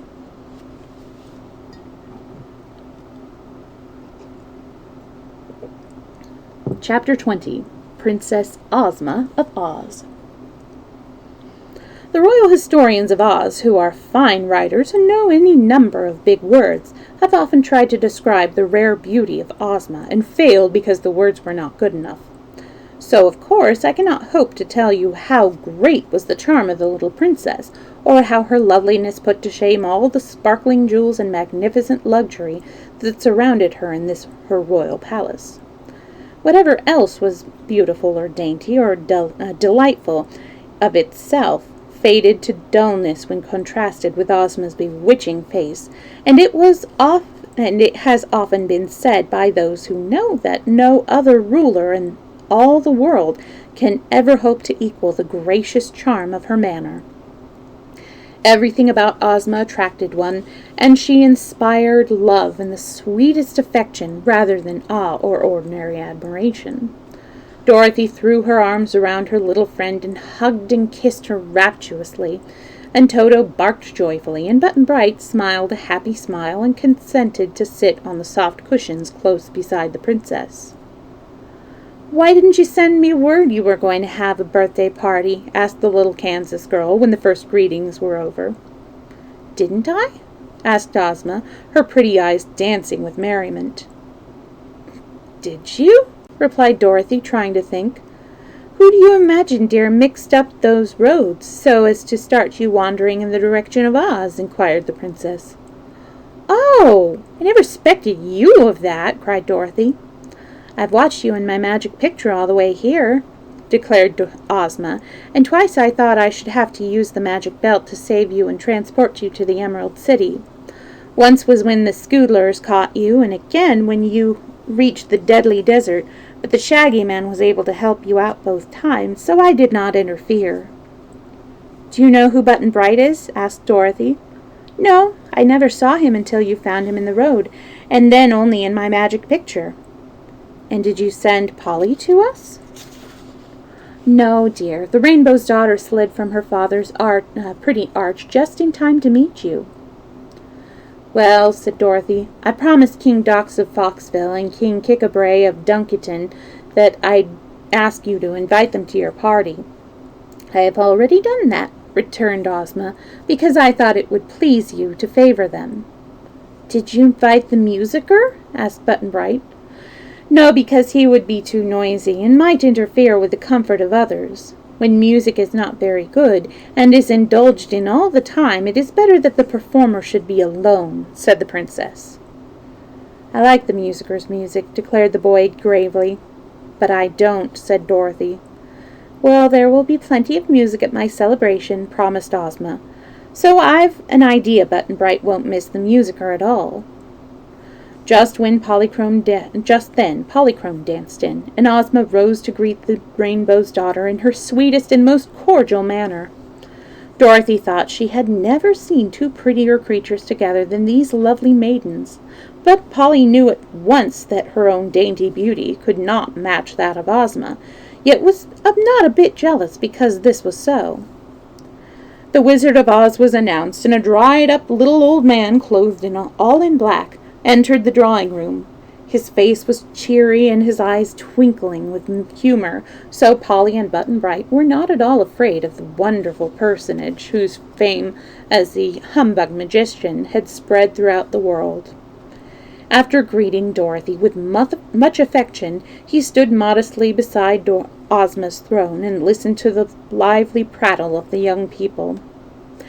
Now the Shaggy Man appeared, and so startling was his appearance, all clad in shaggy new raiment, that Dorothy cried, "Oh!" and clasped her hands impulsively as she examined her friend with pleased eyes. "He's still Shaggy, all right," remarked Button-Bright, and Ozma nodded brightly because she had meant the Shaggy Man to remain shaggy when she provided his new clothes for him. Dorothy led him toward the throne, as he was shy in such fine company, and presented him gracefully to the princess, saying, "This, your highness, is my friend the Shaggy Man, who owns the Love Magnet." "You are welcome to Oz," said the girl ruler, in gracious accents. "But tell me, sir, where did you get the Love Magnet which you say you own?" The Shaggy Man grew red and looked downcast as he answered in a low voice, "I stole it, your majesty." "Oh, Shaggy Man!" cried Dorothy. "How dreadful! And you told me the Eskimo gave you the Love Magnet." He shuffled first on one foot and then on the other, much embarrassed. "I told you falsehood, Dorothy," he said, "but now, having bathed in the truth pond, I must tell nothing but the truth." "Why did you steal it?" asked Ozma gently. "Because no one loved me or cared for me," said the Shaggy Man, "and I wanted to be loved a great deal. It was owned by a girl in Butterfield who was loved too much, so that the young men quarreled over her, which made her unhappy. After I had stolen the magnet from her, only one young man continued to love the girl, and she married him and regained her happiness." "Are you sorry you stole it?" asked the princess. "No, your highness, I'm glad," he answered, for it has pleased me to be loved, and if Dorothy had not cared for me, I could not have accompanied her on this beautiful journey to the land of Oz, or met its kind-hearted ruler. Now that I'm here, I hope to remain, and to become one of your Majesty's most faithful subjects." "But in Oz we are loved for ourselves alone, and for our kindness to one another, and for our good deeds," she said. "I'll give up the love magnet," said the Shaggy Man eagerly. "Dorothy shall have it." "But everyone loves Dorothy already," declared the Wizard. "Then Button-Bright shall have it." "Don't want it," said the boy promptly. "Then I'll give it to the Wizard, for I'm sure the lovely Ozma does not need it." "All my people love the Wizard too," announced the Princess, laughing. "So we will hang the love magnet over the gates of the Emerald City, that whoever shall enter or leave the gates may be loved and loving." "That's a good idea," said the Shaggy Man. "I agree to it most willingly." Those assembled now went in to dinner, which you may imagine was a grand affair, and afterward Ozma asked the Wizard to give them an exhibition of his magic. The Wizard took 8 tiny white piglets from an inside pocket and set them on the table. One was dressed like a clown and performed funny antics, and the other leaped over the spoons and dishes and ran around the table like racehorses, and turned handsprings, and were so sprightly and amusing that they kept the company in one roar of merry laughter. The Wizard had trained these pets to do many curious things, and they were so little and so cunning and soft that Polychrome loved to pick them up as they passed near her place and fondle them as if they were kittens. It was late when the entertainment ended, and they separated to go to their rooms. "Tomorrow," said Ozma, "my invited guests will arrive, and you will find among them some interesting and curious people, I promise you. The next day will be my birthday, and the festivities will be held on the broad green just outside the gates of the city, where all my people can assemble without being crowded." "I hope the Scarecrow won't be late," said Dorothy anxiously. "Oh, he is sure to return tomorrow," answered Ozma. "He wanted new straw to stuff himself with, so he went to the Munchkin country, where straw is plentiful." With this, the Princess bade her guests good night, and went to her own room.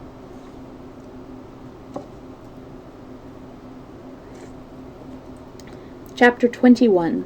Dorothy Receives the Guests. Next morning, Dorothy's breakfast was served in her own pretty sitting room, and she sent to invite Polly and the Shaggy Man to join her, and Button-Bright at the meal.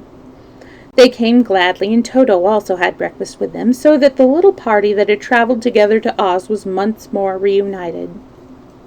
No sooner had they finished eating than they heard the distant blast of many trumpets and the sounds of a brass band playing martial music, so they all went out upon the balcony. This was at the front of the palace and overlooked the streets of the city, being higher than the wall that shut in the palace grounds. They saw approaching down the street a band of musicians playing as hard and loud as they could, while the people of the Emerald City crowded the sidewalks and cheered so lustily that they almost drowned out the noise of the drums and horns. Dorothy looked to see that what they were cheering at, and discovered that behind the band was the famous Scarecrow, riding proudly upon the back of a wooden sawhorse, which pranced along the street almost as gracefully as if it had been made of flesh. Its hooves, or rather the ends of its wooden legs, were shod with plates of solid gold, and the saddle strapped to the wooden body was richly embroidered and glittering with jewels. As he reached the palace, the Scarecrow looked up and saw Dorothy, and at once waved his peaked hat at her in greeting.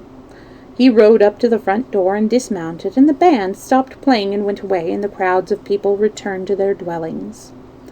By the time Dorothy and her friends had re-entered her room, the Scarecrow was there, and he gave the girl a hearty embrace and shook the hands of the others with his own squashy hands, which were white gloves filled with straw. The Shaggy Man, Button-Bright, and Polychrome stared hard at this celebrated person, who was acknowledged to be the most popular and most beloved man in all the land of Oz. "Why, your face has been newly painted!" exclaimed Dorothy, when the first greetings were over. I had it touched up a bit by the Munchkin farmer who first made me," answered the Scarecrow pleasantly. "My complexion had become a bit gray and faded, you know, and the paint had peeled off one end of my mouth, so I couldn't talk quite straight. Now I feel like myself again, and I may say without immodesty that my body is stuffed with the loveliest oat straw in all Oz. He pushed against his chest. "Hear me, Crunkle?" he asked.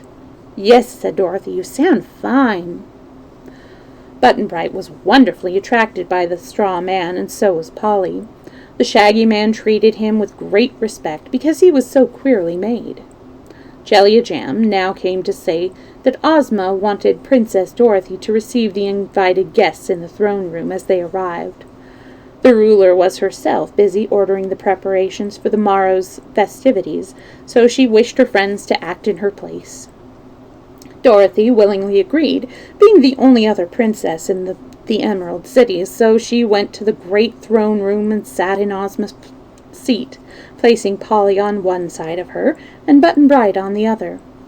The Scarecrow stood at the left of the throne, and the Tin Woodman on the right, while the wonderful Wizard and the Shaggy Man stood behind. The Cowardly Lion and the Hungry Tiger came in, with bright new bows of ribbons on their collars and tails. After greeting Dorothy affectionately, the huge beasts lay down at the foot of the throne. While they waited, the Scarecrow, who was near the little boy, asked, "Why are you called Button-Bright?" "Don't know," was the answer. "Oh, yes, you do, dear," said Dorothy. "Tell the Scarecrow how you got your name." "Papa always said I was bright as a button, and Mama always called me Button-Bright," announced the boy. "Where is your Mama?" asked the Scarecrow. "Don't know," said Button-Bright. "Where's your home?" asked the Scarecrow. "Don't know," said Button-Bright. "Don't you want to find your Mama again?" asked the Scarecrow. "Don't know," said Button-Bright calmly. The Scarecrow looked thoughtful. "Your papa may have been right," he observed, "but there are many kinds of buttons, you see. There are silver and gold buttons, which are highly polished and glitter brightly. There are pearl and rubber buttons, and other kinds with surfaces more or less bright, but there is still another sort of button which is covered with dull cloth, and that must be the sort your papa meant when he said you were bright as a button. Don't you think so?" "Don't know," said Button-Bright. Jack Pumpkinhead arrived, wearing a pair of new white kid gloves, and he brought a birthday present for Ozma, consisting of a necklace of pumpkin seeds. In each seed was set a sparkling carolite, which is considered the rarest and most beautiful gem that exists. The necklace was in a plush case, and Jellia-Jam put it on the table with Princess Ozma's other presents. Next came a tall, beautiful woman clothed in a splendid trailing gown, trimmed with exquisite lace as fine as cobweb. This was the important sorceress known as Glinda the Good, who had been of great assistance to both Ozma and Dorothy. There was no humbug about her magic, you may be sure, and Glinda was as kind as she was powerful. She greeted Dorothy most lovingly, and kissed Button-Bright and Polly, and smiled upon the Shaggy Man, after which Jellia-Jam led the sorceress to one of the most magnificent rooms of the royal palace, and appointed 50 servants to wait upon her. The next arrival was Mr. H.M. Wogglebug, T.E., the H.M. meaning highly magnified, and the T.E. meaning thoroughly educated. The Wogglebug was head professor at the Royal College of Oz, and he had composed a fine ode in honor of Ozma's birthday. This he wanted to read to them, but the Scarecrow wouldn't let him. Soon they heard a clucking sound, and a chorus of cheep, cheep, and a servant threw open the door to allow Billina and her 10 fluffy chicks to enter the throne room. As the Yellow Hen marched proudly at the head of her family, Dorothy cried, "Oh, you lovely things!" and ran down from her seat to pet the little yellow downy balls. Billina wore a pearl necklace, and around the neck of each chicken was a tiny gold chain holding a locket with the letter D engraved upon the outside. "Open the lockets, Dorothy," said Billina. The girl obeyed and found a picture of herself in each locket. "They were named after you, my dear," continued the Yellow Hen, "so I wanted all of my chickens to wear your picture. Cluck, cluck. Here comes Dorothy. This minute," she cried, for the chickens were scattered and wandering all around the big room. "Oh, cluck, cluck. Come here, Dorothy. This minute." They obeyed the call at once, and came running as fast as they could, fluttering their fluffy wings in a laughable way. It was lucky that Bellina gathered the little ones under her soft breast just then, for Tick-Tock came in and tramped up to the throne on his flat copper feet. "I am all wound up and working finely," said the Clockwork Man to Dorothy. "I can hear him tick," declared Button-Bright. "You are quite the polished gentleman," said the Tin Woodman. "Stand up here beside the Shaggy Man, Tick-Tock, and help receive the company." Dorothy placed soft cushions in a corner for Bellina and her chicks, and had just returned to the throne and seated herself, and the playing of the royal band outside the palace announced the approach of distinguished guests. And my, how they did stare when the High Chamberlain threw open the doors and the visitors entered the throne room. First walked a gingerbread man, neatly formed and baked to a lovely brown tint. He wore a silk hat and carried a candy cane prettily striped with red and yellow. His shirt front and cuffs were white frosting, and the buttons on his coat were licorice drops. Behind the gingerbread man came a child with flaxen hair and merry blue eyes, dressed in white pajamas, with sandals on the soles of its pretty bare feet. The child looked around smiling and thrust its hand into the pockets of the pajamas. Close after it came a big rubber bear, walking erect on its hind feet. The bear had twinkling black eyes, and its body looked as if it had been pumped full of air. Following these curious visitors were 2 tall, thin men and 2 short, fat men, all 4 dressed in gorgeous uniforms. Ozma's High Chamberlain now hurried forward to announce the names of the new arrivals, calling out in a loud voice, "His gracious and most edible Majesty King Do the Ruler, the first, ruler of the 2 kingdoms of Highland and Lowland, also the head bullywag of His Majesty, known as Chick the Cherub, and their faithful friend Para Bruin, the Rubber Bear." These great personages bowed low as their names were called, and Dorothy hastened to introduce them to her assembled company. They were the first foreign arrivals, and the friends of Princess Ozma were polite to them and tried to make them feel that they were welcome. Chick the Cherub shook hands with everyone, including Bellina, and was so joyous and frank and full of good spirits that John Doe's head bullywag at once became a prime favorite. They spelled dough as in, like the dough you cook up. That's pretty funny. Okay, sorry. "Is it a boy or a girl?" whispered Dorothy. "Don't know," said Button-Bright. "Goodness me, what a queer lot of people you are!" exclaimed the Rubber Bear, looking at the assembled company. "So are you," said Button-Bright gravely.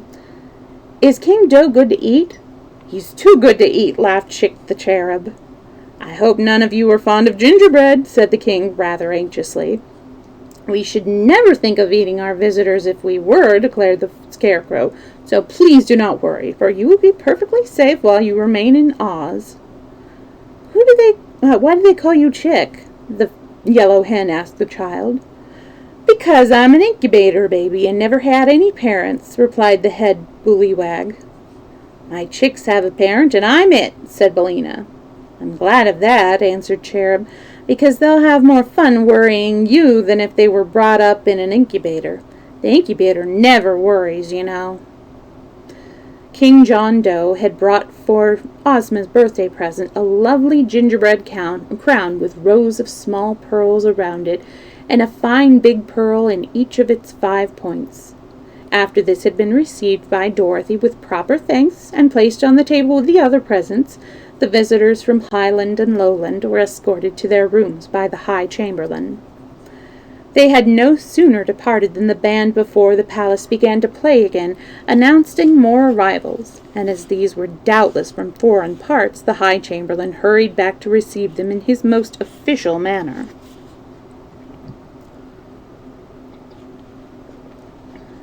Chapter 22. Important Arrivals. First entered a band of Ryls from the Happy Valley, all merry little sprites like fairy elves. A dozen crooked Knooks followed from the great forest of Burzee. They had long whiskers and pointed caps and curling toes, yet were no taller than Button-Bright's shoulder. With this group came a man so easy to recognize and so important and dearly beloved throughout the known world that all present rose to their feet and bowed their heads in respectful homage, even before the High Chamberlain knelt to announce his name. The most mighty and loyal friend of children, His Supreme Highness, Santa Claus, said the Chamberlain in an awed voice. Well, well, well, glad to see you, glad to meet you all, cried Santa Claus briskly as he trotted up the long room. He was round as an apple, with a fresh rosy face, laughing eyes, and a bushy beard as white as snow. A red cloak trimmed with beautiful ermine hung from his shoulders, and upon his back was a basket filled with pretty presents for the Princess Ozma. "Hello, Dorothy! Still having adventures?" he asked in his jolly way, as he took the girl's hands in both his own. "How do you know my name, Santa?" she replied, feeling more shy in the presence of this immortal saint than she ever had before in her young life. "Why, don't I see you every Christmas Eve when you're asleep?" he rejoined, pinching her blushing cheek. "Oh, do you? And here's Button-Bright. I declare," cried Santa Claus, holding up the boy to kiss him. "What a long way from home you are. Dear me!" "Do you know Button-Bright, too?" questioned Dorothy eagerly. "Indeed I do. I visited his home several Christmas Eves." "And do you know his father?" asked the girl. "Certainly, my dear. Who else do you suppose brings him his Christmas neckties and stockings?" with a sly wink at the wizard.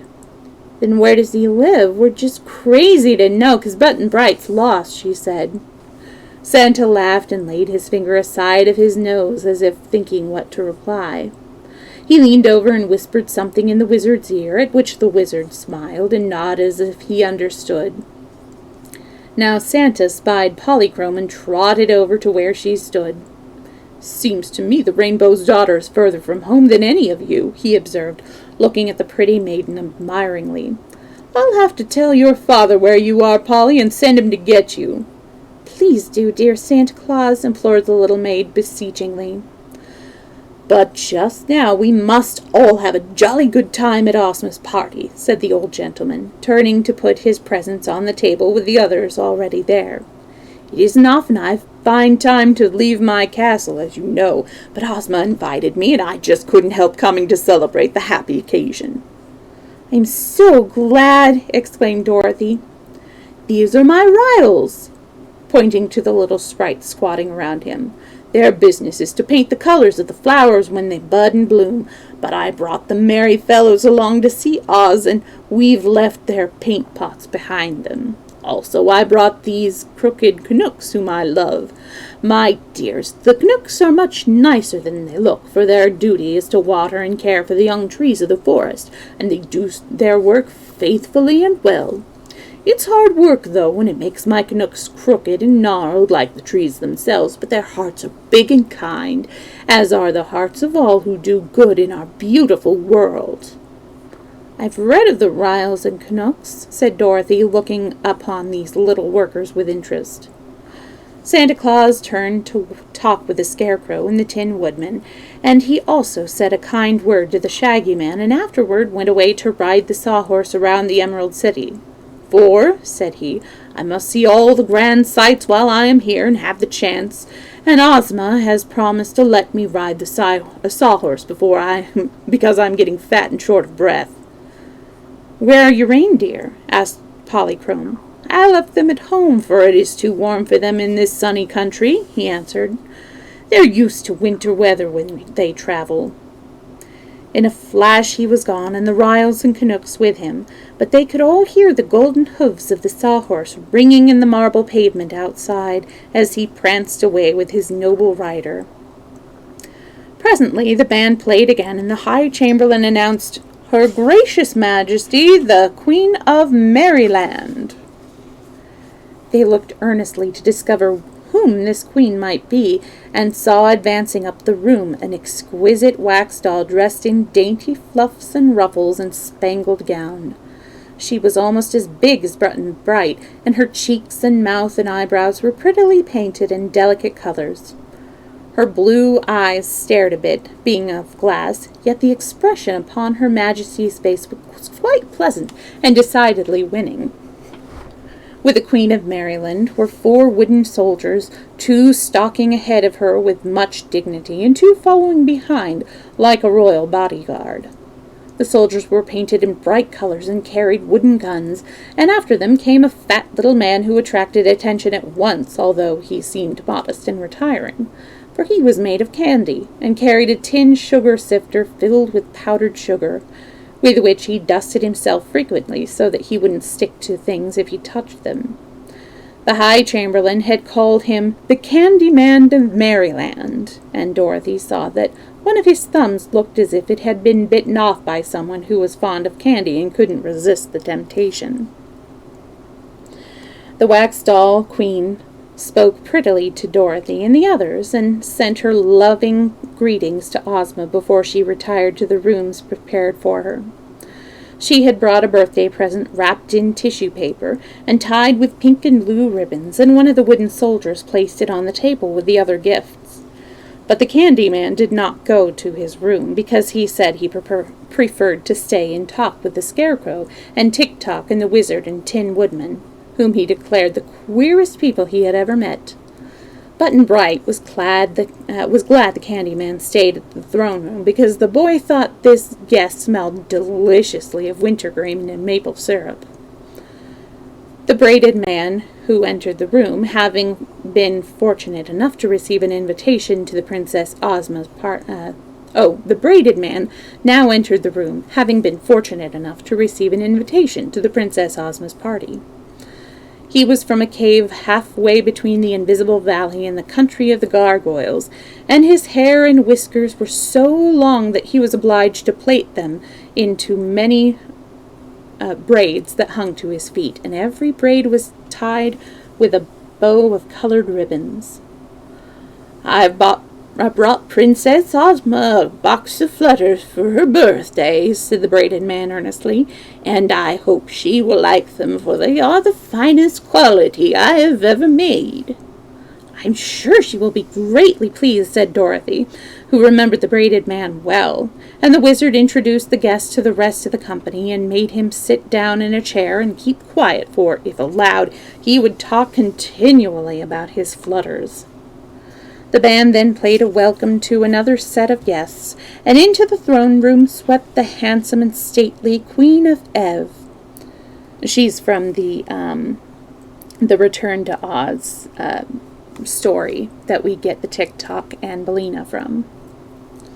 Beside her was young King Evardo, and following them came the entire royal family of 5 princesses and 4 princes of Ev. The kingdom of Ev lay just across the deadly desert to the north of Oz, and once Ozma and her people had rescued the Queen of Ev and her 10 children from the Gnome King, who had enslaved them. Dorothy had been present on this adventure, so she greeted the royal family cordially, and all the visitors were delighted to meet the little Kansas girl again. They knew Tick-Tock and Billina, too, and the Scarecrow and Tin Woodman, as well as the Lion and Tiger, so there was a joyful reunion, as you may imagine, and it was fully an hour before the Queen and her train retired to their rooms. Perhaps they would not have gone then, had not the band begun to play to announce new arrivals, but before they left the great throne room, King Evardo added to Ozma's birthday present a diadem of diamonds set in radium. The next comer proved to be King Renard of Foxville, or King Dox, as he preferred to be called. He was magnificently dressed in a new feather costume, and wore white kid mittens over his paws, and a flower in his buttonhole, and had his hair parted in the middle. King Dox thanked Dorothy fervently for getting him the invitation to come to Oz, which he had all his life longed to visit. He strutted around rather absurdly as he was introduced to all the famous people assembled in the throne room, and when he learned that Dorothy was a princess of Oz, the Fox King insisted on kneeling at her feet and afterwards retired backwards. a dangerous thing to do, as he might have stubbed his toe and tumbled over. No sooner was he gone than the blasts of bugles and clatter of drums and cymbals announced important visitors, and the High Chamberlain assumed his most dignified tone as he threw open the door and said proudly, "Her sublime and resplendent Majesty Queen Zixi of Ix, His Serene and Tremendous Majesty King Bud of Noland, Her Royal Highness the Princess Fluff." That 3 such high and mighty royal personages should arrive at once was enough to make Dorothy and her companions grow solemn and assume their best company manners. But when the exquisite beauty of Queen Zixi met her eyes, they thought they had never beheld anything so charming. Dorothy decided that Zixi must be about 16 years old, but the wizard whispered to her that this wonderful queen had lived thousands of years, but knew the secret of remaining always fresh and beautiful. King Bud of Noland and his dainty fair-haired sister, the Princess Fluff, were friends of Zixi, as their kingdoms were adjoining, so they had traveled together from their far-off domains to do honor to Ozma of Oz on the occasion of her birthday. They brought many splendid gifts, so the table was now fairly loaded down with presents. Dorothy and Polly loved the Princess Fluff the moment they saw her, and little King Bud was so frank and boyish that Button-Bright accepted him as a chum at once and did not want him to go away. But it was afternoon now, and the royal guests must prepare their toilets for the grand banquet at which they were to assemble that evening to meet the reigning princess of this fairyland.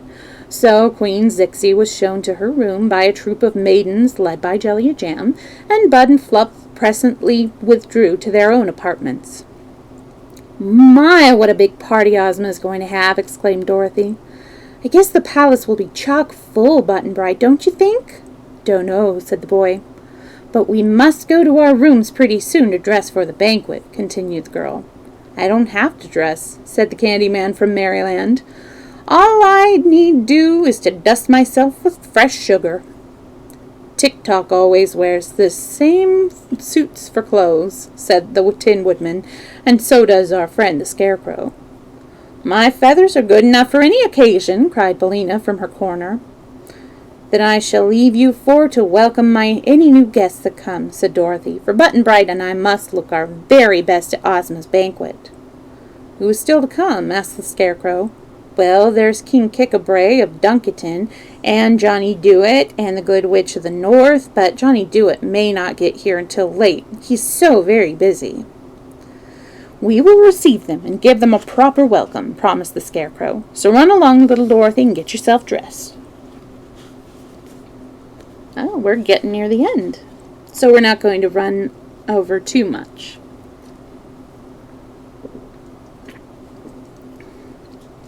Chapter 23, The Grand Banquet. I wish I could tell you how fine the company was that assembled that evening at Ozma's royal banquet. A long table was spread in the center of the great dining hall of the palace, and the splendor of the decorations and the blaze of lights and jewels was acknowledged to be the most magnificent sight that any of the guests had ever seen.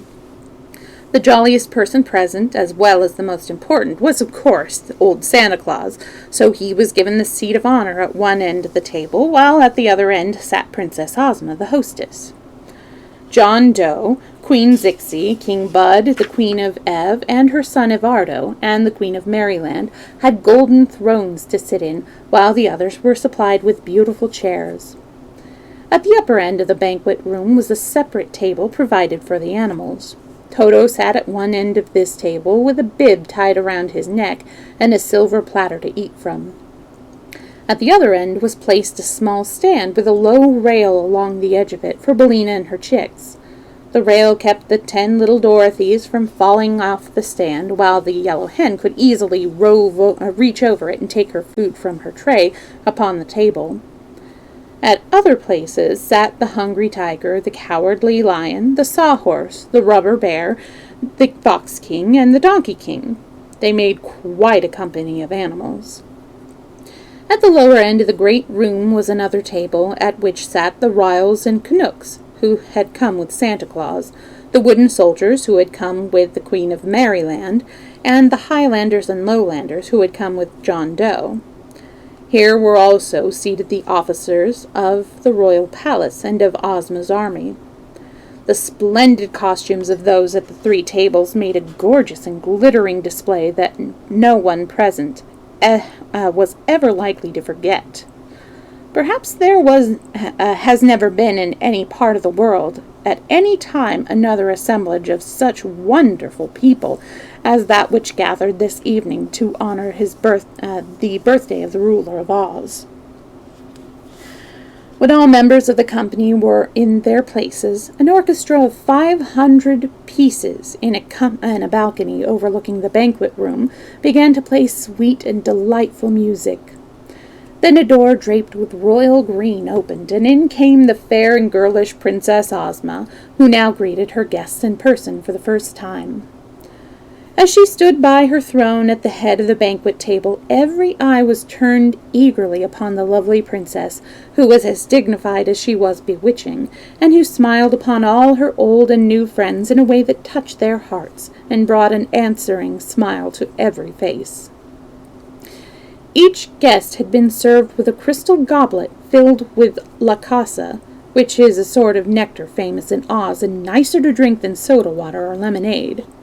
Santa now made a pretty speech in verse, congratulating Ozma on having a birthday, and asking everyone present to drink to the health and happiness of their dearly beloved hostess. This was done with great enthusiasm by those who were made so they could drink at all, and those who could not drink politely touched the rims of their goblets to their lips. All seated themselves at the table, and the servants of the princess began serving the feast. I am quite sure that only in Fairyland could such a delicious repast be prepared. The dishes were of precious metals set with brilliant jewels, and the good things to eat which were placed upon them were countless in number and of exquisite flavor. Several present, much as the Candyland, the Rubber Bear, Tik-Tok, and the Scarecrow, were not made so they could eat, and the Queen of Merryland contented herself with a small dish of sawdust. But those enjoying the pomp and glitter of the gorgeous scene as much as did those who feasted. The Wogglebug read his ode to Ozma, which was written in very good rhyme, and was well received by the company. The Wizard added to the entertainment by making a big pie appear before Dorothy, and when the little girl cut the pie, the 9 tiny piglets leaped out of it and danced around the table, while the orchestra played a merry tune. This amused the company very much, but they were even more pleased when Polychrome, whose hunger had been easily satisfied, rose from the table and performed her graceful and bewildering rainbow dance for them. When it was ended, the people clapped their hands, and the animals clapped their paws, while Billina cackled, and the Donkey King brayed approval. Johnny Dewey was present, and of course he proved he could do wonders in the way of eating, as well as in everything else that he undertook to do. The Tin Woodman sang a love song, everyone joining in the chorus, and the wooden soldiers from Merryland gave an exhibition of a lightning drill with their wooden muskets. The Ryls and Canucks danced the fairy circle, and the Rubber Bear bounced himself all around the room. There was laughter and merriment on every side, and everybody was having a royal good time. Button-Bright was so excited and interested that he paid little attention to his fine dinner, and a great deal of attention to his queer companions. And perhaps he was wise to do so, because he could eat at any other time.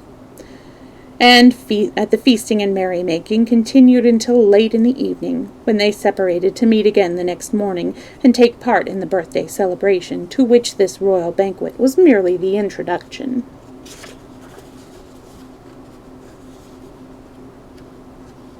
And it looks like we are at the last chapter. Chapter 24, The Birthday Celebration. A clear, perfect day with gentle breeze and a sunny sky greeted Princess Ozma as she wakened next morning, the anniversary of her birth. While it was yet early, all the city was astir, and crowds of people came from all parts of the land of Oz to witness the festivities in honor of their girl ruler's birthday.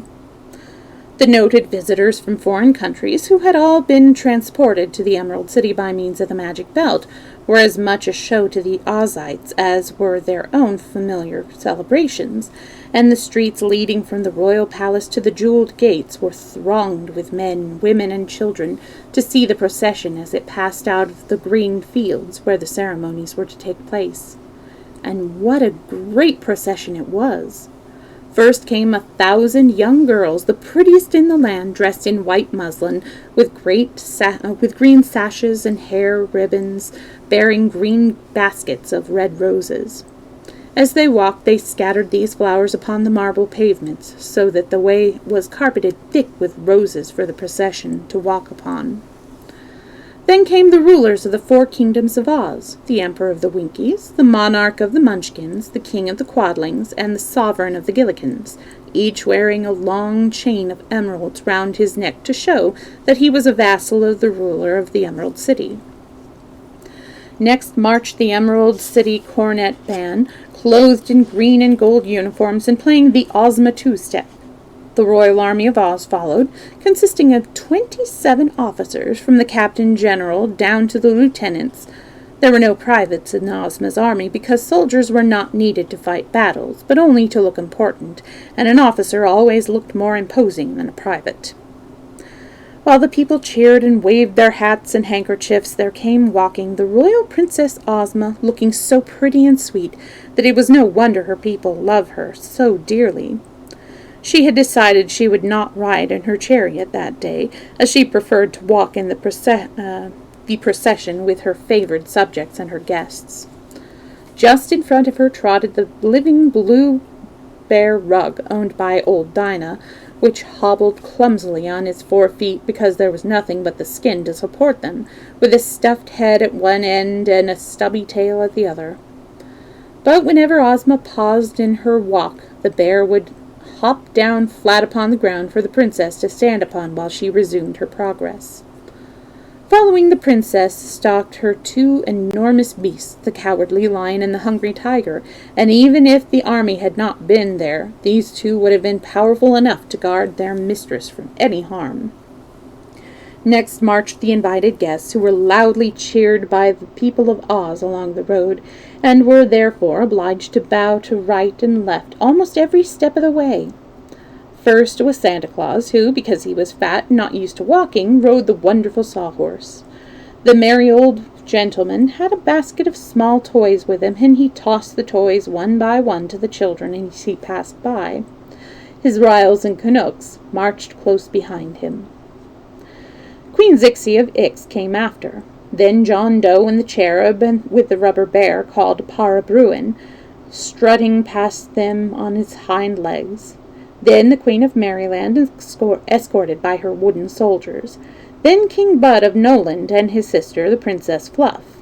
Then the Queen of Ebb and her 10 royal children. Then the Braided Man and the Candy Man, side by side. Then King Dox of Foxville and King Kickabray of Dunkyton, who by this time had become good friends, and finally Johnny Dewett, in his leather apron, smoking his long pipe. These wonderful personages were not more heartily cheered by the people than were those who followed after them in the procession. Dorothy was a general favorite, and she walked arm in arm with the Scarecrow, who was beloved by all. Then came Polychrome and Button-Bright, and the people loved the Rainbow's pretty daughter and the beautiful blue-eyed boy as soon as they saw them. The Shaggy Man in his shaggy new suit attracted much attention because he was such a novelty. With regular steps tramped the Machine Man Tick-Tock, and there was more cheering than when the Wizard of Oz followed in the procession. The Wogglebug and Jack Pumpkinhead were next, and behind them Glinda the Sorceress and the Good Witch of the North. Finally came Billina with her brood of chickens, to whom she clucked anxiously to keep them together and to hasten them along so that they would not delay the procession. Another band followed, this time the Tin Band of the Emperor of the Winkies, playing a beautiful march called There's No Place Like Tin. Then came the servants of the royal palace in a long line, and behind them all the people joined the procession and marched away through the emerald gates and out upon the broad green. Here had been erected a splendid pavilion with a grand stand big enough to seat all the royal party and those who had taken part in the procession. Over the pavilion, which was of green silk and cloth of gold, countless banners waved in the breeze. Just in front of this, and connected with it by a runway, had been built a broad platform so that all the spectators could see plainly the entertainment provided for them. The wizard now became Grand Master of Ceremonies, as Ozma had placed the conduct of the performance in his hands. After the people had all congregated about the platform, and the royal party and the visitors were seated in the grandstand, the wizard skillfully performed some feats of juggling glass balls and lighted candles. He tossed a dozen or so of them high in the air and caught them one by one as they came down without missing any. Then he introduced the Scarecrow, who did a sword-swallowing act that aroused much interest. After this, the Tin Woodman gave an exhibition of swinging the axe, which he made to whirl around them so rapidly that the eye could scarcely follow the motion of the gleaming blade. Glinda the Sorcerer then stepped upon the platform, and by her magic made a big tree grow in the middle of the space, made blossoms appear upon the tree, and made the blossoms become delicious fruit called tamornas. And so great was the quality of fruit produced that when the servants climbed the trees and tossed it down to the crowd, there was enough to satisfy every person present. Para Bruin, the rubber bear, climbed to a limb of the big tree, rolled himself into a ball, and dropped to the platform, whence he bounded up again to the limb. He repeated this bouncing several times, to the great delight of all the children present. After he had finished and bowed and returned to his seat, Glinda waved her wand, and the tree disappeared, but its fruit still remained to be eaten. The Good Witch of the North amused the people by transforming 10 stones into 10 birds, and 10 birds into 10 lambs, and the 10 lambs into 10 little girls, who gave a pretty dance and were then transformed into 10 stones again, just as they were in the beginning. Johnny Dewett next came on the platform with his tool chest, and in a few minutes built a great flying machine, then put his chest in the machine, and the whole thing flew away together, Johnny and all, after he had bid good-bye to those present and thanked the princess for her hospitality. The wizard then announced the last act of all, which was considered really wonderful. He had invented a machine to blow huge soap bubbles as big as balloons, and his machine was hidden under the platform so that only the rim of the big clay pipe to produce the bubbles showed above the flooring. The tank of soap suds and the air pumps to inflate the bubbles were out of sight beneath, so that when the bubbles began to grow upon the floor of the platform, it really seemed like magic to the people of Oz, who knew nothing about even the common soap bubbles that our children blow with a penny clay pipe and a basin of soap and water. The wizard had invented another thing.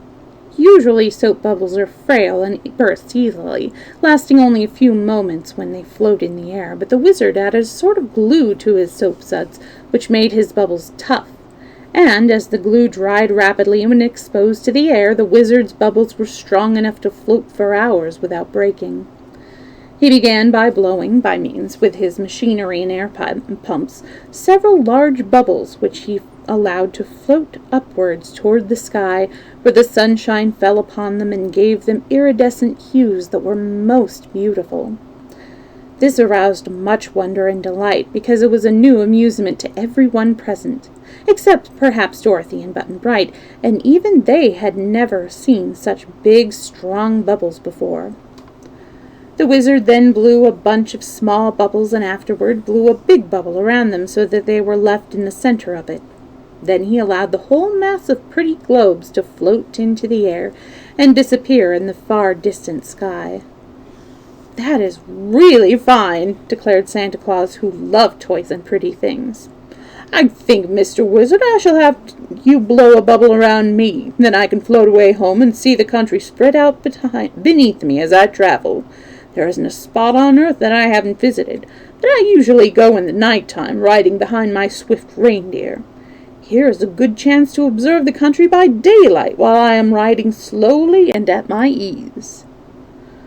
"Do you think you will be able to guide the bubble?" asked the wizard. "Oh, yes, I know enough magic to do that," replied Santa Claus. "You blow the bubble with me inside it, and I'll be sure to get home in safety." "Please send me home in a bubble, too," begged the Queen of Merryland. "Very well, madam, you shall try the journey first," politely answered old Santa.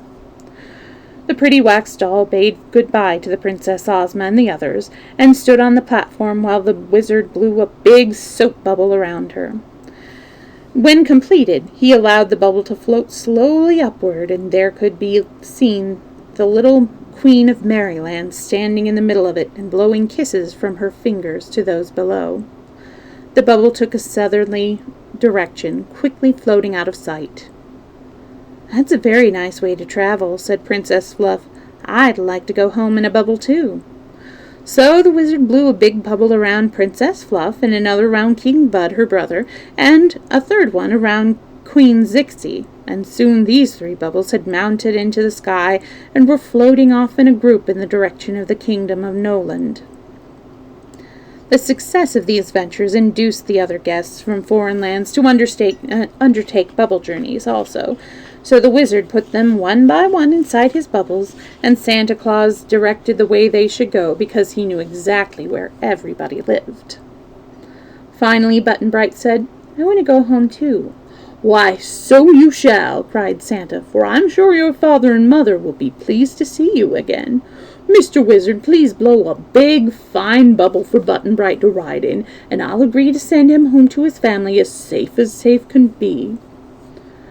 "I'm sorry," said Dorothy with a sigh, for she was fond of her little comrade. "But perhaps it's best for Button-Bright to get home, because his folks must be worrying just dreadful." She kissed the boy, and Ozma kissed him too, and all the others waved their hands and said goodbye and wished him a pleasant journey. "Are you glad to leave us, dear?" asked Dorothy a little wistfully. "Don't know," said Button-Bright. He sat down cross-legged on the platform with his sailor hat tipped back in his head, and the wizard blew a beautiful bubble all around him. A minute later it had mounted into the sky, sailing towards the west, and the last they saw of Button-Bright, he was still sitting in the middle of the shining globe and waving his sailor hat at those below. "Will you ride in a bubble, or shall I send you and Toto home by means of the magic belt?" the princess asked Dorothy. "Guess I'll use the belt," replied the little girl. "I'm sort of afraid of those bubbles." "Woof!" said Toto approvingly. He loved to bark at the bubbles as they sailed away, but he didn't care to ride in one. Santa Claus decided to go next. He thanked Ozma for her hospitality and wished her many happy returns of the day. Then the wizard blew a bubble around his chubby little body, and smaller bubbles around each of those of his Ryls and Knooks. As the kind and generous friend of children mounted into the air, the people all cheered at the top of their voices, for they loved Santa Claus dearly, and the little man heard them through the walls of the bubble and waved his hands in return as he smiled down upon them. The band played bravely while everyone watched the bubble until it was completely out of sight. "How about you, Polly?" Dorothy asked her friend. "Are you afraid of bubbles, too?" "No," answered Polychrome, smiling, "but Santa Claus promised to speak to my father as he passed through the sky, so perhaps I shall get home an easier way." Indeed, the little maid had scarcely made this speech when a sudden radiance filled the air, and while the people looked on in wonder, the end of a gorgeous rainbow slowly settled down upon the platform. With a glad cry, the Rainbow's daughter sprang from her seat and danced along the curve of the bow, mounting gradually upward, while the folds of her gauzy gown whirled and floated around her like a cloud, and blended with the colors of the rainbow itself. "Goodbye, Ozma! Goodbye, Dorothy!" cried a voice they knew belonged to Polychrome, but now the little maiden's form had melted wholly into the rainbow, and their eyes could no longer see her. Suddenly the end of the rainbow lifted, and its colors slowly faded like mist before a breeze. Dorothy sighed deeply and turned to Ozma. "I'm sorry to lose Polly," she said, "but I guess she's better off with her father, 'cause even the land of Oz couldn't be like home to a cloud fairy." "No, indeed," replied the princess, "but it has been delightful for us to know Polychrome for a little while, and who knows, perhaps we may meet the Rainbow's Daughter again some day." The entertainment being now ended, all left the pavilion and formed their gay procession back to the Emerald City again. Of Dorothy's recent traveling companions, only Toto and the Shaggy Man remained, and Ozma had decided to allow the latter to live in Oz for a while at least. If he proved honest and true, she promised to let him live there always, and the Shaggy Man was anxious to earn his reward.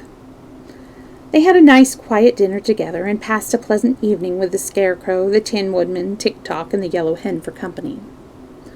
When Dorothy bade them good night, she kissed them all good-bye at the same time, for Ozma had agreed that while Dorothy slept, she and Toto should be transported by means of the magic belt to her own little bed in the Kansas farmhouse, and the little girl laughed as she thought how astonished Uncle Henry and Aunt Em would be when she came down to breakfast with them next morning.